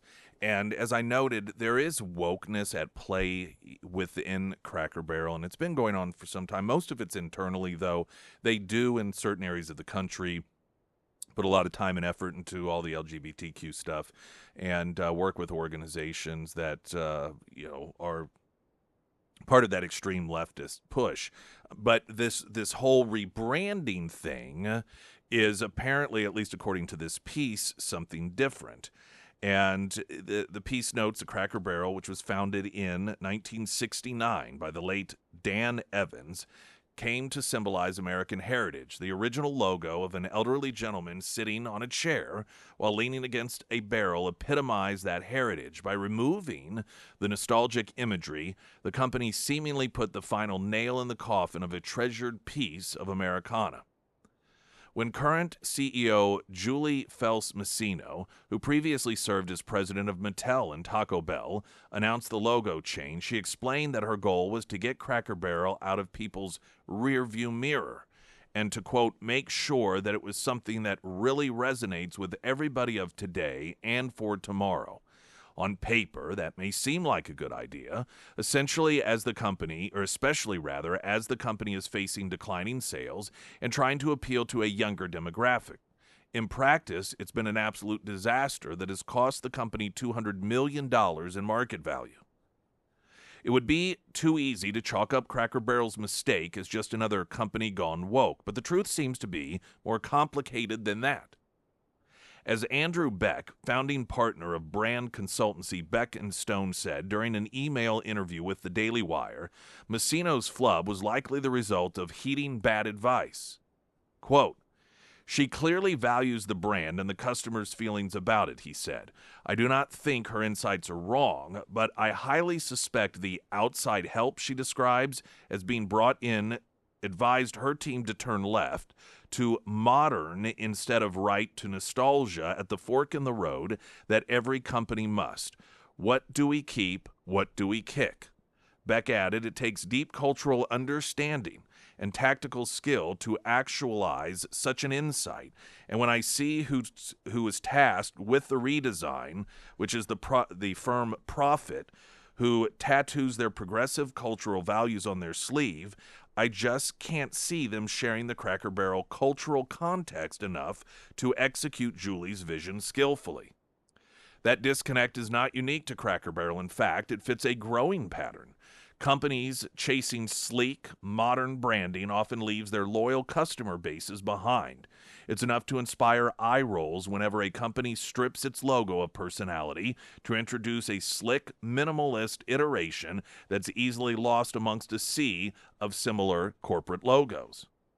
It is a byproduct of a general decline of the customer experience in the Western world for these middle-market service companies, Beck explained. These rebrands are meant to signal a positive change, but because of the lack of imagination and ingenuity on the part of their consultants, who are supposed to be, quote, experts on these matters, the sanitized, sterile aesthetics of the environments and communications become reminders to the customer that the company's better days are behind it. This is especially true for a brand like Cracker Barrel, whose entire identity is built on nostalgia and authenticity. Strip those away, and what remains? Quote, "As I tell our corporate with legacy American brands, be who you are. If you're an American, be American. Problems arise when those being relied on to advise the company do not value their client's heritage," Beck said. Often, these are folks who come in, they want to impose their own vision on a brand rather than taking up the company's historic values as their own. It is difficult to not see ideological influences in these decisions, the strategist noted. For longtime employees, the decline has been obvious. Eric Russell worked for nearly a decade at Cracker Barrel. He says he did every job in the restaurant and even met his wife there. To him, it was more than just a place to work, and he said customers felt the same way. Quote, "Cracker Barrel was more than a restaurant to them. It was a home, a place where they felt that they still belonged even as the world changed around them," Russell told media personality Benny Johnson in an interview. But Russell says the business he once loved unraveled after leadership changes. He described how small changes added up to something big, like when brown menus were replaced, uniforms got more relaxed, and alcohol was introduced despite the founder's conviction that staying dry preserved the family atmosphere. He said the logo and store redesign is simply the last step in total brand destruction by corporate vandals who seem to despise the Cracker Barrel core culture. He said the antiques on the wall were once curated from estate sales to reflect real Americana, but the remodeled stores are using generic reproductions instead. I felt like I was part of something truly American, full of nostalgia and tradition. Now, all of that's being torn down and replaced with just another bland, soulless corporate chain. That sense of loss goes beyond new decor. It's about what Cracker Barrel symbolized for countless Americans. Cracker Barrel built up decades of goodwill across the country, Russell continued. We often referred to ourselves as America's front porch, after the iconic long storefront filled with rocking chairs and checkerboards where guests would wait to be seated. Each store I worked in felt slightly different, a reflection of their communities. For Beck, the lesson here is for businesses not to confuse modernity with progress. All management is change management. A business must deal with change constantly. What is valuable and what is not. Misidentifying those value propositions often because of a cultural blind spot on the part of the brand experts is often at the heart of the failure to manage change, he said. When asked if he thinks Cracker Barrel is having a Bud Light moment, he disagreed, saying the better comparison is Jaguar. The legacy car brand recently rebranded with an ultra-modern, futuristic aesthetic and was mocked mercilessly for it. Quote, Bud Light became a meme based on a single can, he said. The larger business itself was strong and remained so. Jaguar was a disaster from a business point of view. A struggling company with a storied brand but neglected product going through big changes, jumping the shark, sealing a fate that was not inevitable rather than changing it. I fear this is another Jaguar unless there is a course correction on the aesthetics and communications across the board. Right now, it is only confirming what the customer base already feared was happening, not exciting them at the prospect of a revised product.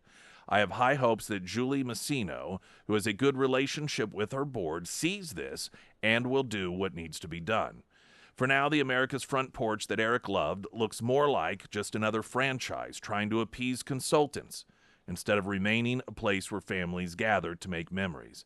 The food is different, the atmosphere sterile, the iconic logo is gone. What made Cracker Barrel special is slipping away, and the backlash from customers is proof. The irony is that in desperately trying to get out of America's rearview mirror, Cracker Barrel may have veered straight into a ditch. Now, I think that there's truth to this, and again, some of it is a combination of things. You do have the woke culture internally at Cracker Barrel that has been there for some time, but there is also this reliance on consultants, and people will pay a lot of money to have somebody that is a so-called expert come in that doesn't really know your people. They don't know what it is that makes your particular product or service valuable to your customer base. And it's a weird psychological thing. Oftentimes, when you pay somebody six figures, or Lord knows how much they paid these consultants to, come up with the redesign, you choose to believe that what they are telling you is accurate and correct, because after all, you are invested in those people. You are paying them money, so it's your judgment at play here to decide to hire some high-profile or high-powerful firm that costs a lot of money, only to then say, actually, I don't like this, is a demonstration that you made a really bad decision and a really expensive one. And so people will rationalize, well, they are the experts, they know what they're doing, but oftentimes, again, they don't even understand why it is that the product or the service or the atmosphere was important to the customer in the first place. They know, though, what is important to them and what the future looks like, and so they are basing these changes off of that instead of the customer base. And I think that this piece really does hit that on the head. Now, will they turn it around? Will they say, I think part of the problem is this position, oh no, overwhelmingly everyone likes it. That is not, that just tells your people you're not listening to them. One of the best rebrandings that was ever done was, I don't know, 18 or so years ago when Domino's Pizza came out and fully admitted our pizza is bad. And it's been bad for some time because we decided to make some changes. And now looking back, we realize that these changes were a horrible mistake and we have no excuse for it other than to apologize and tell you we've gone back to our roots and we just ask that you give us another chance. And I know it worked on me because I thought, okay, I really respect this approach. And they did turn it around, and it was a true success. Sometimes you just have to cut your losses, and we'll see if Cracker Barrel continues to barrel forward the way that they are, or if they will listen to the consumer, the customer, and do an about face. We'll see. Springfield's Talk 1041. I'm Nick Reed.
All right, everyone, we got another hour straight ahead. I do want to remind you that coming up Friday, we have one of those totally awesome Heroes Breakfasts. That's right.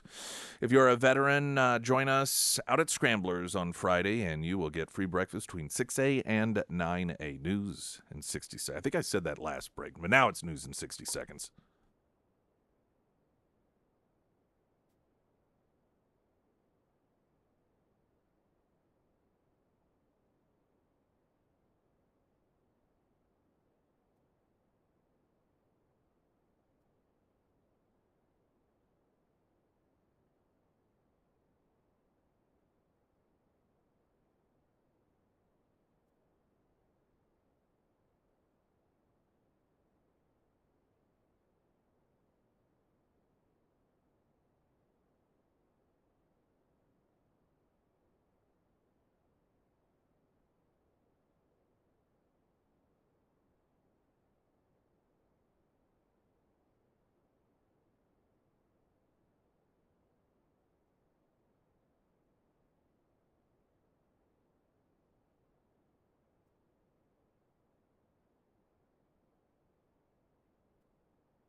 Springfield's Talk 104.1. Hello, welcome everyone. My name is Nick Reed. Hour 3 on this Monday.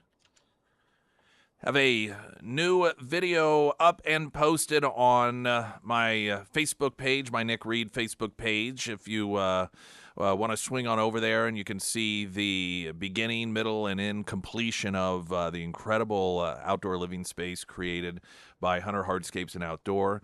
It'll give you an opportunity to see in just a quick 30 seconds or so that amazing transformation. And there hasn't been a day yet that I haven't been out there in some capacity or another. It's amazing what that transformation can do. They do, of course, all sorts of landscaping as well as the hardscaping job that you'll see there. And there is an appearance by Inspector Butters. That is true. Quality Control Inspector Butters is inspecting in one of the clips there. But she will get her own video. Oh, she's going to have her own video. Own video, okay, yep. I will make sure to get that up. Very good. Probably at the end of this week. She was very instrumental in the project. She was. I mean, honestly, if it wasn't for her, do you think that everything would have went smooth? I don't know. It's hard to say. It is very difficult to say. She did great. They are great, but so is she. Nick, my Nick Reed Facebook page, you can see that there, and of course, you can see other projects before and after projects on their site, Hunter Hardscapes and Outdoor, or hunterhardscapes.com. And if you're driving around, you're listening now, and you forget it, you don't know where to find it, just go to Nick's Endorsements at KSGF.com, and you can see all the information you need there as well.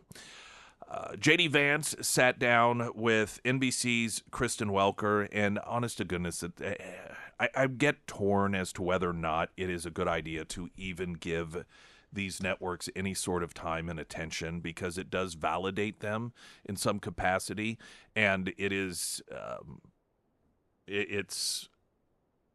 probably best that those networks, in terms of providing what they claim is news on Sunday mornings, that they just go away. They don't serve any purpose for the American people. They do for one of the two political parties, and that is to essentially ask questions on behalf of the Democrat Party, ask questions from the Democrat perspective. Anything that Trump does is bad. Anything that J.D. Vance does is bad. And so, do you validate the propaganda by appearing? But on the other hand, J.D. Vance, for example, much like Marco Rubio and some of these others that are part of this administration, do such a fantastic job of getting the truth out there. And it does serve two purposes. One, it gets the American people the truth, but it also demonstrates to the American people how unreliable the media is and how completely one-sided they behave when they sit down and have these interviews, whether it is, editing up a video to make Kamala Harris look better, or hammering away at, Trump or Vance or anyone else that is on the other side of the political aisle. That CBS settlement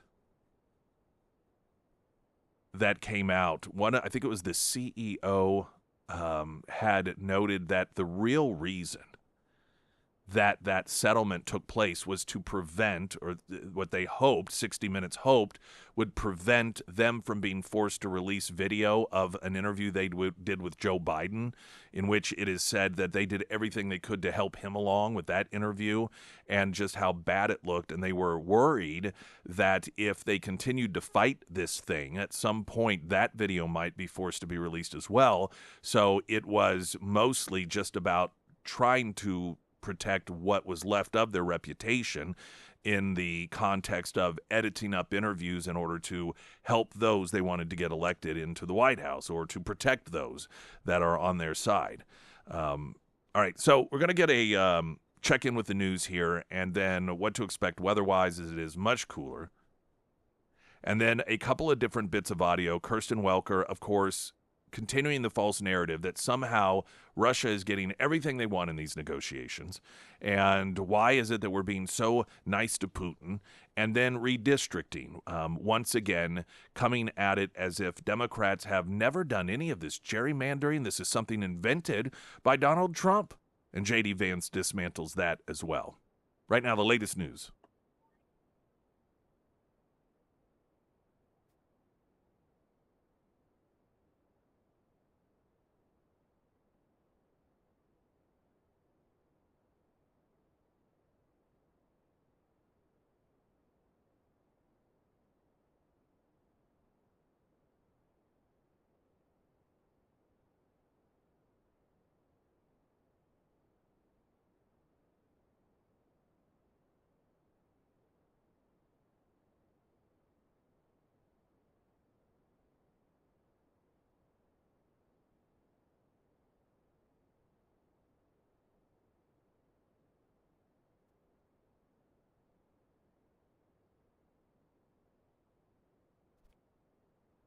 And the first alert forecast from Ozarks First meteorologist Tom Schmidt, sponsored by St. Clair of the Ozarks Home Improvements.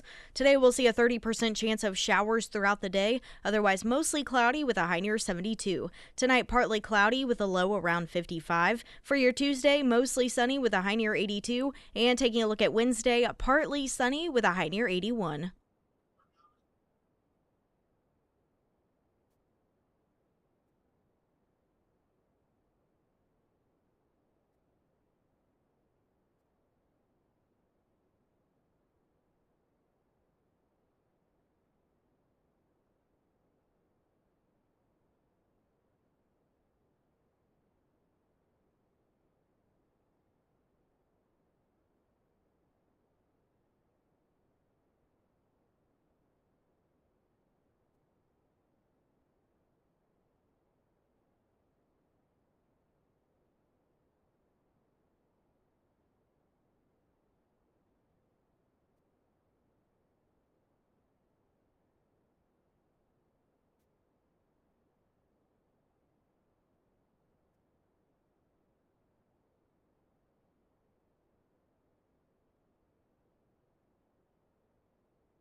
Let's start here. J.D. Vance, Meet the Press, Kirsten Welker just continues to demonstrate why it is increasingly these programs have become irrelevant and that people are going to podcasters that aren't trained journalists in order to find out what's going on in the world. Now, here is, of course, the premise of all things Ukraine and Russia is, and it does not matter what deal, if there is a deal that's worked out, they are going to paint it as a giveaway to Putin. Now, let's play the exchange here. Here is the exchange, Kirsten Welker and J.D. Vance. Where exactly is the pressure on Russia to do anything if you're not right now imposing new sanctions? How do you get them to a place of getting to the table with Zelensky and stopping to drop bombs? But Kristen, I think that question betrays a fundamental misunderstanding of where we are. The president has applied aggressive economic leverage, for example, the secondary tariffs on India, to try to make it harder for the Russians to get rich from their oil economy. He's tried to make it clear that Russia can be reinvited into the world economy if they stop the killing, but they're going to continue to be isolated if they don't stop the killing. The president has applied more economic pressure to the Russians to stop this war than Biden did in 3 years. So the idea that we're not doing anything, we're already doing things right now, and this is how negotiation works. You do something, you talk to the parties, you try to see if there's a meeting of minds. Again, we believe we've already seen some significant concessions from both sides just in the last few weeks. We're going to eventually be successful, or we'll hit a brick wall. And if we hit a brick wall, then we're going to continue this process of negotiation, of applying leverage. This is the energetic diplomacy that's going to bring this war to a close. It's easy to forget sometimes just the context and realities of how great Putin had it when Obama was president and when Biden was president in the context of Ukraine. The audacity of these people to try and portray this administration as an administration that is somehow weak on Putin while Obama and Biden were strong on the guy? Is this history we're supposed to believe?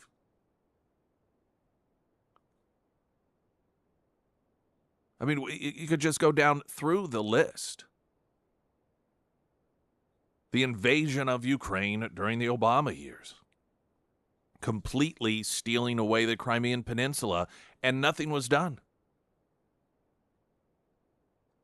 In fact, this was the administration that sent Hillary Clinton over with the red reset button to reset the relationship because we had been so mean to the Russians under the old style Cold War mentality of Republicans and Republican presidents. We had been unfair to Putin, unfair to Medvedev, and we had to, on the world stage, go there. When there was the Alaska meeting that took place a couple of weeks ago, and Putin joked about maybe you'll come to Moscow, and Trump was like, oh yeah, boy, they'd love that. I'd really get in trouble over that one. Let's not forget Hillary Clinton went over to Russia, went there to reset the relations because we were in the wrong, according to the Obama administration.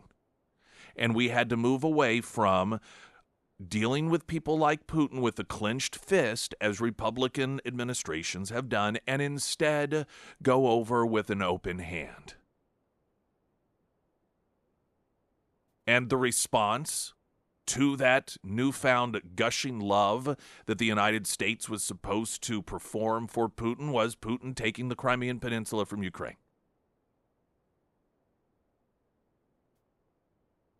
Then Trump, of course, becomes president. And that it stopped. It came to an end. One of the things that Trump was most bullish on when it came to Russia was cutting off the energy they were selling to our European allies. This is something that Trump got in trouble by the left for scolding publicly our allies for purchasing energy from Russia. Specifically, calling out Germany, warning them, this is not a good plan. You should not be purchasing energy from Russia. One, because it gives them money, but two, it makes you reliant on them for that energy, which means they have control over you. Domestically, Democrats railed on Trump. How dare you embarrass our allies who are lining the pockets of Putin? Of course, Biden gets in there. And one of the first things that he does is reverses America's policy on that energy pipeline that would later get sabotaged. While running for the presidency, Biden claimed that that was one policy that he would keep in place, was the sanctions that prevented that pipeline from being finished. And it did not take long for him, after becoming president, to do an about-face and to give that gift to Putin. And when the White House was asked, and the press secretary at the time was Jen Psaki, and her response was, oh, well, it was almost done anyway. No explanation as to why it was that he did a 180-degree turn, that being Biden, on our position with that pipeline. And no explanation was ever required by the media. Because we can't make Joe look bad. And then, of course, we know, because of the weak leadership, the recognition by Putin that he could go in and try to take all of Ukraine under Biden. Oh, but his response was don't. That was his big response, was don't. Which clearly did not resonate with Putin, and he did it anyway. And then Trump gets in and, he's got to try to clean up this mess. And we have, for the first time since the invasion, an actual real attempt, meaningful attempt to bring this thing to an end. And Trump's the bad guy in all of this? Trump is the weak leader, we're told in this. The audacity of NBC News to act as if, of all the players that have been in the White House dealing with Putin, while he has been, slowly but surely taking more and more of Ukraine, Trump has demonstrated the most strength against Putin, has put the screws to Putin greater than he has ever had them put to him. But if you're somebody that turns into NBC News and Meet the Press, you would have no clue. You would think that Obama had been tough on Putin, Biden had been tough on Putin, but here comes the stooge, here comes the puppet of Putin, Donald Trump, who's just giving him anything and everything he wants. Let's not forget, if Trump is being easy on Putin, then NATO is. Because all of our NATO allies are 100% on board with what has been going on. That means the Prime Minister of the UK, that means the President of Greece, that means the leader of Italy, that means Macron of France, all of these other people that came together to be part of this. You can't claim that Donald Trump is somehow being easy on Putin without also then claiming all of the great folks from NATO are doing the same thing, because we're all on the same page.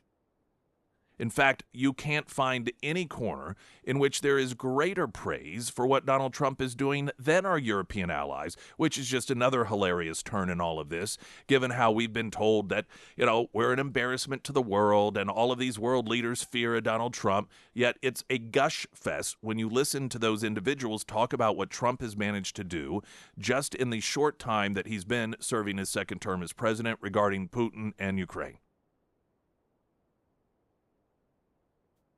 Going to take a break. A gerrymandering question was asked. Of course, this is something that clearly was invented by Donald Trump, and poor Democrats are backed into a corner and have absolutely no choice whatsoever but to respond.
Sarah Myers, everyone. Thank you, Foreman Mechanical Heating and Air. It's going to be a beautiful week this week, but the heat will find its way back to the Ozarks. Now, if you've noticed your AC has struggled this season, since we are getting a break this week, now is the time to reach out to Foreman Mechanical Heating and Air. Whether you need residential or commercial services, AC tune-ups, service repairs, or a new unit install, the Foreman team, they do it all.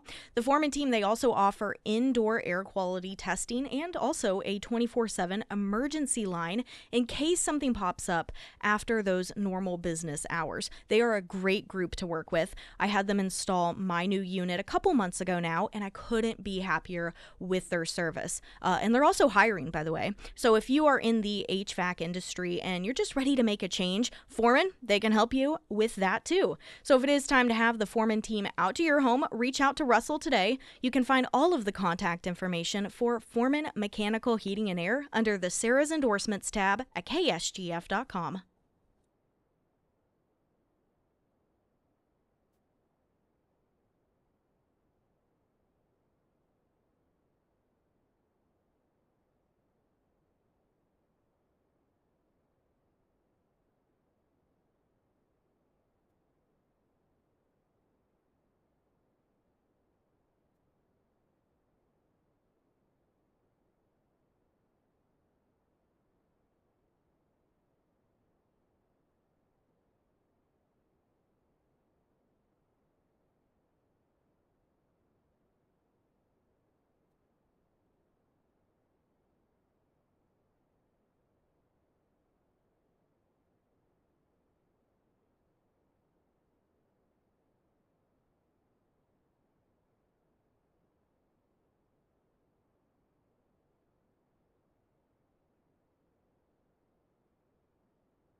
Springfield's Talk 1041, the first alert forecast from Ozark's first meteorologist Tom Schmidt, sponsored by J&S Automotive. Today we'll see a 30% chance of showers throughout the day, otherwise mostly cloudy with a high near 72. Tonight partly cloudy with a low around 55. For your Tuesday, mostly sunny with a high near 82. And taking a look at Wednesday, partly sunny with a high near 81. I wanted to read what I thought was a really nice review from Leslie regarding Emily Johnson, House Theory Realty, and she noted that selling our mother's home was an emotionally stressful process, and Emily was exceptional at helping us navigate through each step. She gave meaningful input on how to best prepare the home in a way that would create the most value and appeal. She provided experienced perspective as we considered offers, and she carefully guided us through the closing. Choosing Emily to sell our mother's home was an excellent decision, and without hesitation, we would choose her again. And for a lot of folks, buying and selling a home is more transactional than anything, but there are those times in which, you're talking about someone close to you had passed on, or, a house that you grew up in and all those memories. And that's closing a chapter it can be stressful, as was noted in that. And so having somebody who understands that, like Emily Johnson, can make all the difference in the world. And you heard that from Leslie there in her review of Emily Johnson, House Theory Realty. And it's one of the many reasons I recommend her as well for home buying or home selling. You can find her under Nick's endorsements at ksgf.com. J.D. Vance, the issue of redistricting on NBC's Meet the Press with Kirsten Welker. Let's talk about some domestic issues now. This week you were in Georgia. You were there to talk about and promote the One Big Beautiful Bill. And it also comes in the same week that Texas Republicans approved 5 new Republican seats. So they expanded the map for Republicans in their state.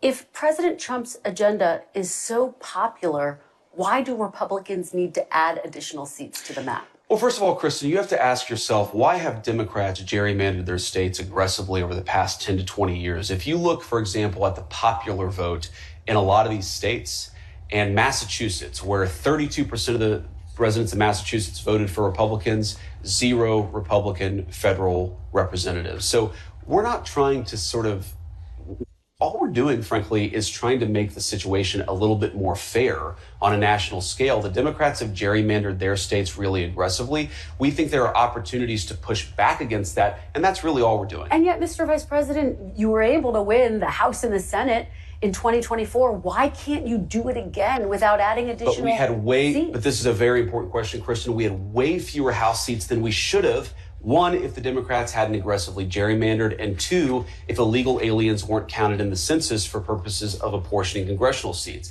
The best estimates I've seen is that in California, for example, has 5 additional congressional seats than it should have because they count illegal aliens for the purpose of apportioning representatives. Meanwhile, Ohio, my home state, lost a representative. We're literally losing representatives for American citizens in order to give congressional representation to illegal aliens. Republicans are trying to balance out the scales a little bit for basic fairness and for the integrity of our democracy, which the president cares about as much as anybody in the country. But of course, people who are here and who are not documented are not eligible to vote. But they're not eligible to vote, but they do go in the congressional apportionment. That's why California has so many more seats, is because they count illegal aliens. So even though they don't vote, well, some of them actually do vote, but hopefully most of them don't, they end up getting congressional representation that ought by right go to American citizens. I know we're All right, so as usual, it's the same trash that you hear coming out of Meet the Press on any given Sunday. The framing of the questions themselves are intended to discredit whatever the answer may be. The framing of the question was not in regards to fairness or is this the best way to go about it, or looking at the historical context of how long Democrats have been doing this and do 2 wrongs make a right. It was, you guys won last time around without doing, what she's framing it to create the premise that the reason this is being done is because they don't think that they can win the election without doing it. So they're already starting to create the narrative that this is about rigging the election. Now, of course, questioning the outcome of an election is tantamount to treason if you are a Republican. But if you are a Democrat and you start preemptively and proactively casting doubt on upcoming elections, then you are some sort of great warrior for democracy. And that's what she was doing, of course. You won last time. What makes you think you can't win without doing this? That's not what this is about. And the double-edged sword again, do you continue to give any sort of validity to an outlet like this by sitting down as Vice President of the United States? But on the other side, I think he does do a good job of making sure, the sad thing is, he is providing more valuable, true information to the audience than she is. I suspect, and this is the upside, that there are a lot of people watching that show that didn't realize that piling as many illegals into your particular state as possible, that allows you to get more electoral college votes. And more than that, of course, is because you get more members of Congress in that allotment. And so what happens is, you and I, as American citizens and legal immigrants who have come here, we lose out on what should be our fair level of representation because the census counts people who are in this country illegally. Now, she tried to divert it by saying, well, but I mean, those people don't vote. That's not the point. And while some of them do vote, we know that they do vote because at the same time, you have these states that are writing up legislation that gives illegals the sort of identifiers, driver's license, for example, that you can also use in order to get a ballot. And so they know exactly what they're doing. But when it comes to the presidential elections and when it comes to how many members of Congress every state gets, that is determined by the number of people that are in that state, whether they are legal or not.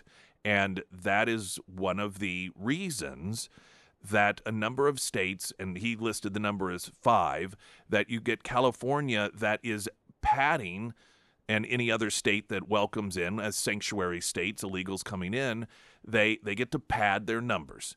But it's a double whammy for states that have stricter enforcement of the law when it comes to illegal immigration, because it isn't just, oh, California gets to add one. It has to come from somewhere.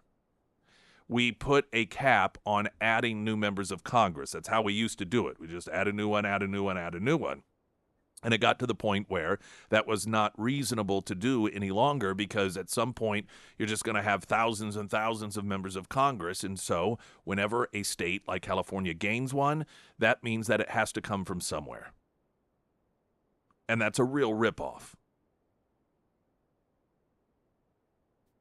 There's a funny, very short piece in National Review. Wait, the Washington Post no longer thinks elections should be federally run, and the editorial board wrote a response to Trump's suggestion that he's going to try to utilize an executive order to ban mail-in voting nationwide. And the headline from the Washington Post editorial piece regarding that is, quote, "Everyone loses when the federal government runs elections," which is the opposite position from what they took when Democrats were trying to pass House Resolution 1, which would federalize the elections. And that headline read, "Republicans' rhetoric on H.R. 1 is apocalyptic. Are they afraid of democracy?" So if it is an attempt to federalize our elections when Democrats are in charge, that is a wonderful thing for democracy. But if it is something regarding Donald Trump, the headline from the same editorial board is, "Everyone loses when the federal government runs elections."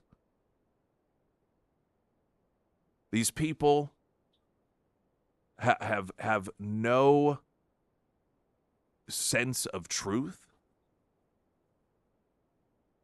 to the point it doesn't even bother them any longer to openly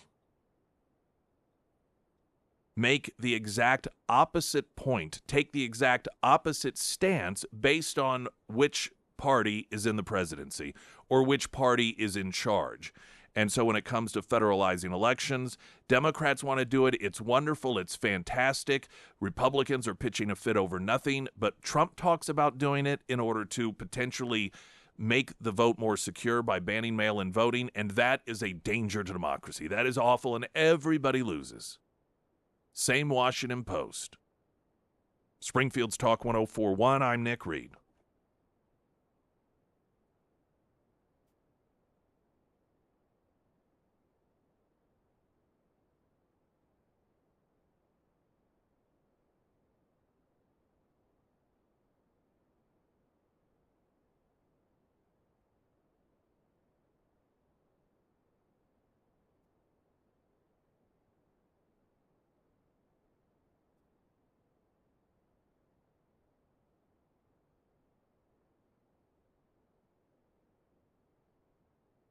Sarah Myers. Thank you, the Pyramid Roofing Company. We are finally getting some much-needed rain in the listening area. I think it's hitting my house, and I think yours too, Nick. I hope so. Oh, me too.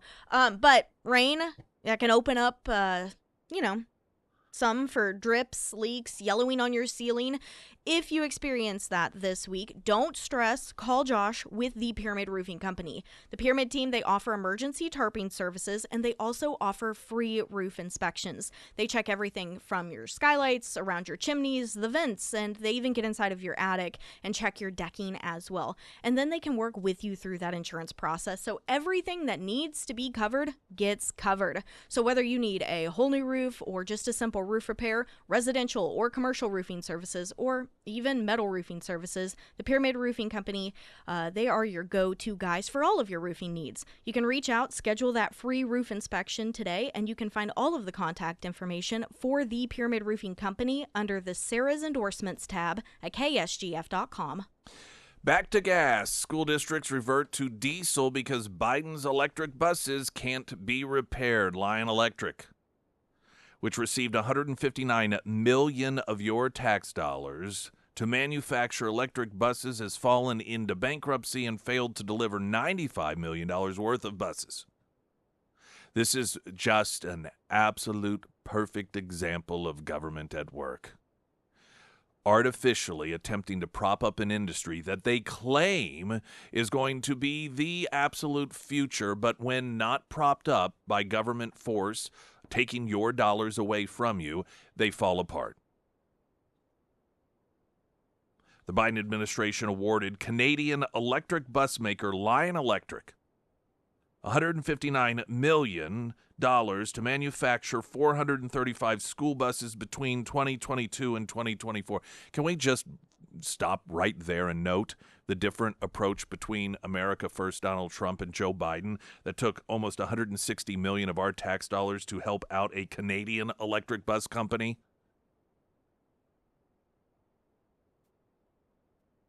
The purchase made it the third largest recipient of such funding. The company has since fallen into bankruptcy, failed to deliver hundreds of buses it promised, and warned school districts that its dire financial straits prevent it from servicing the buses that are currently in circulation.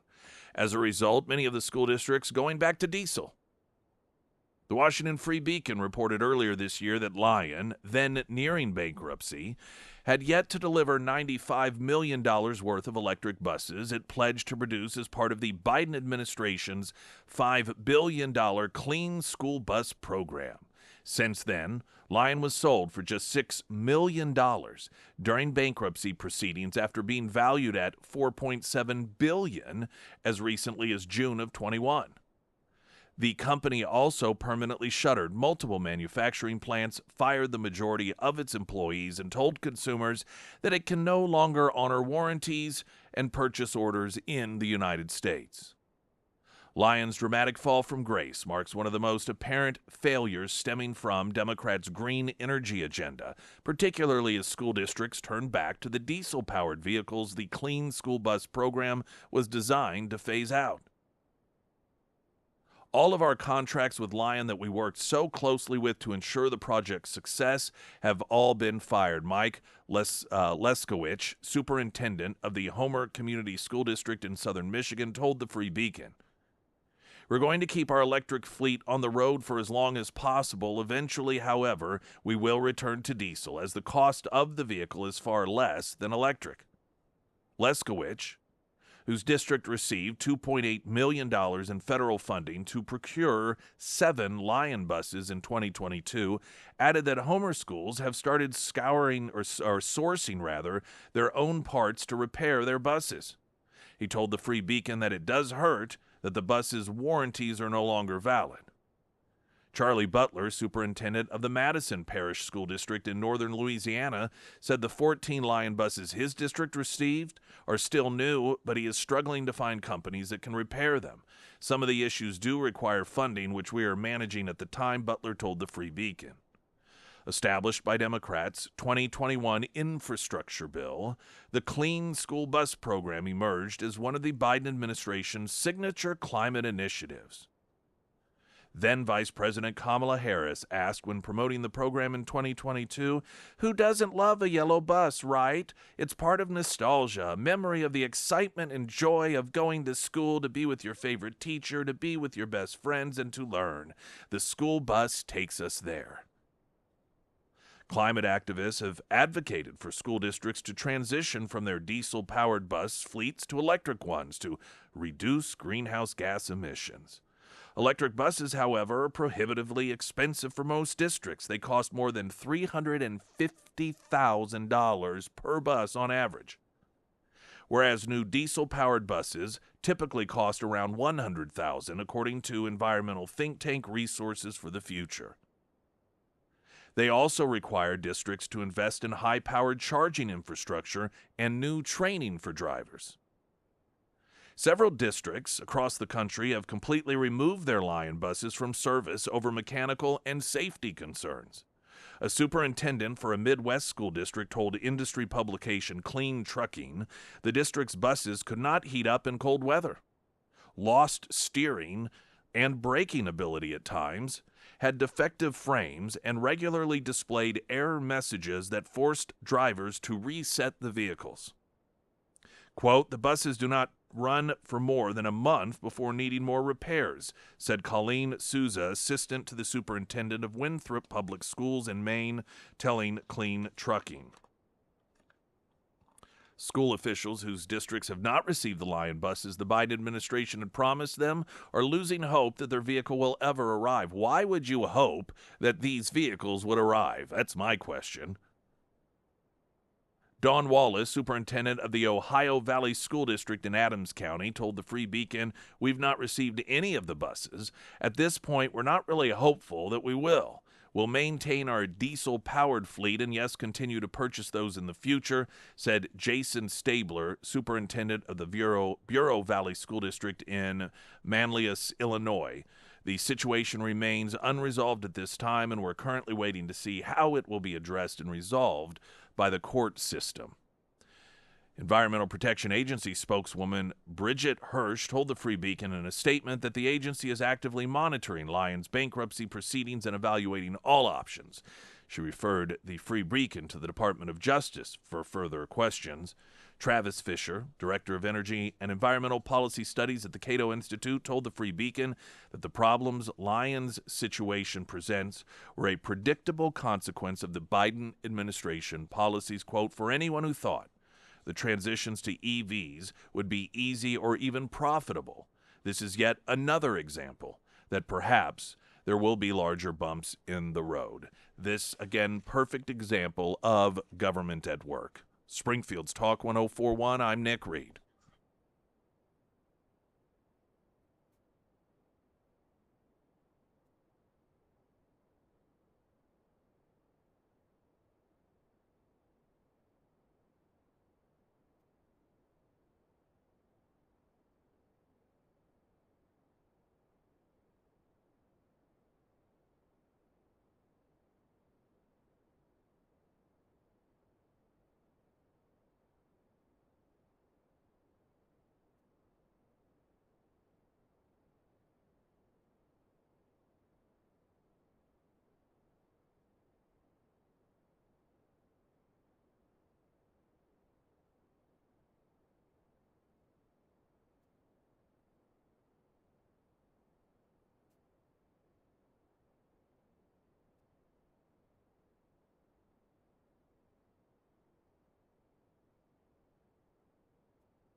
I know it's a message I've been pretty consistent on, but it is important. If you happen to be one of those folks that is looking to buy a new home, maybe you want to move out in the country or move closer to the city, or you don't need as much house as you have today, you want to downsize, the kids are out, or maybe you're expecting, whatever it may be, but you're holding on because you want to wait until interest rates drop, because you believe that that is better for you financially. Odds are that's not how it's going to play out. You have everything from supply and demand at work here, in which once those interest rates do drop, there are going to be other people like you that decide to get into the marketplace, which means you have same amount of homes, but a lot more buyers. Supply and demand, that causes the cost to go up.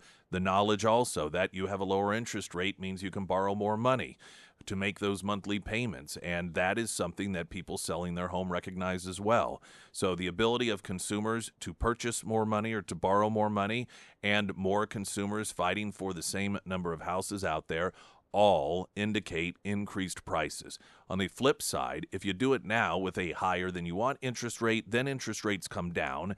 You can always refinance later and get down to that lower interest rate, but you got into the home at a lower cost in all likelihood. Now, every scenario is going to be different. I'm not an expert at this. I'm a big believer you don't have to be an expert in things, that you have friends that are.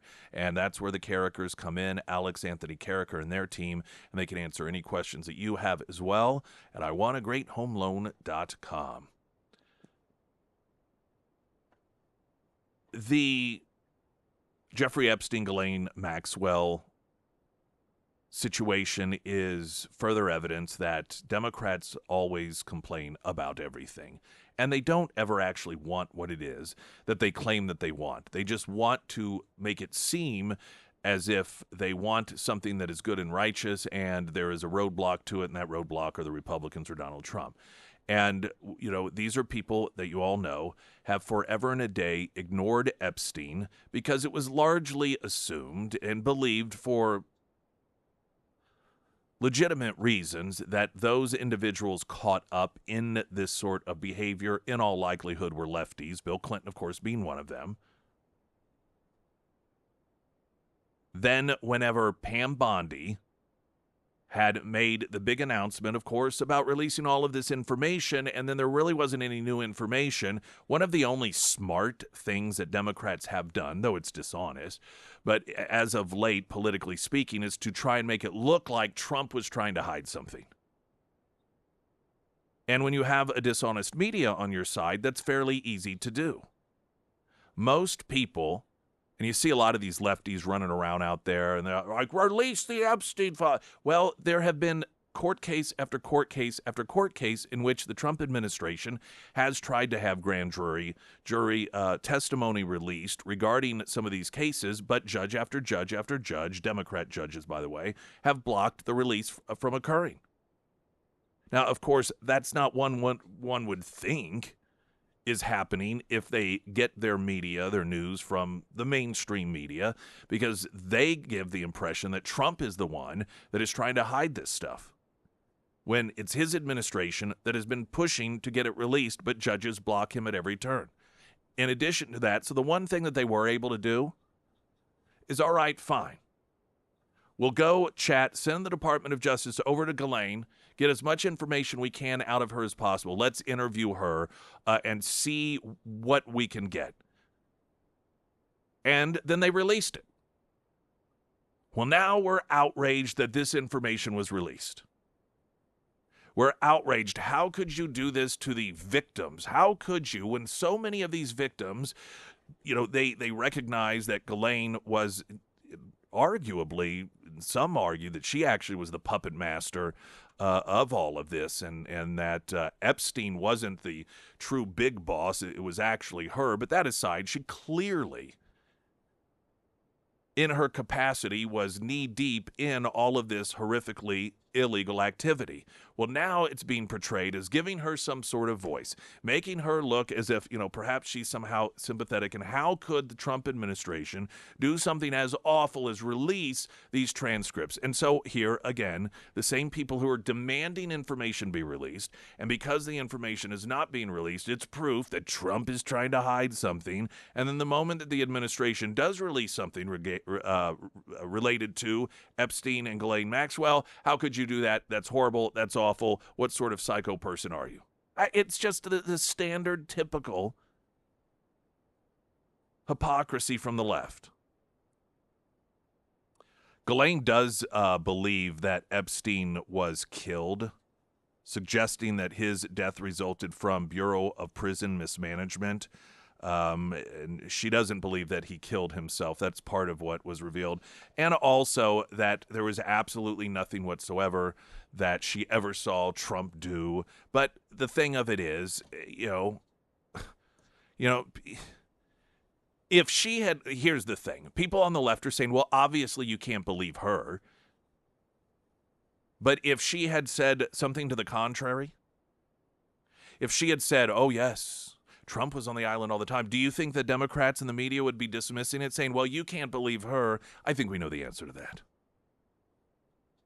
The only information that is worthy information is information that they approve of, that makes them look good and Trump looks bad, and this is no different. Glenn Beck's coming.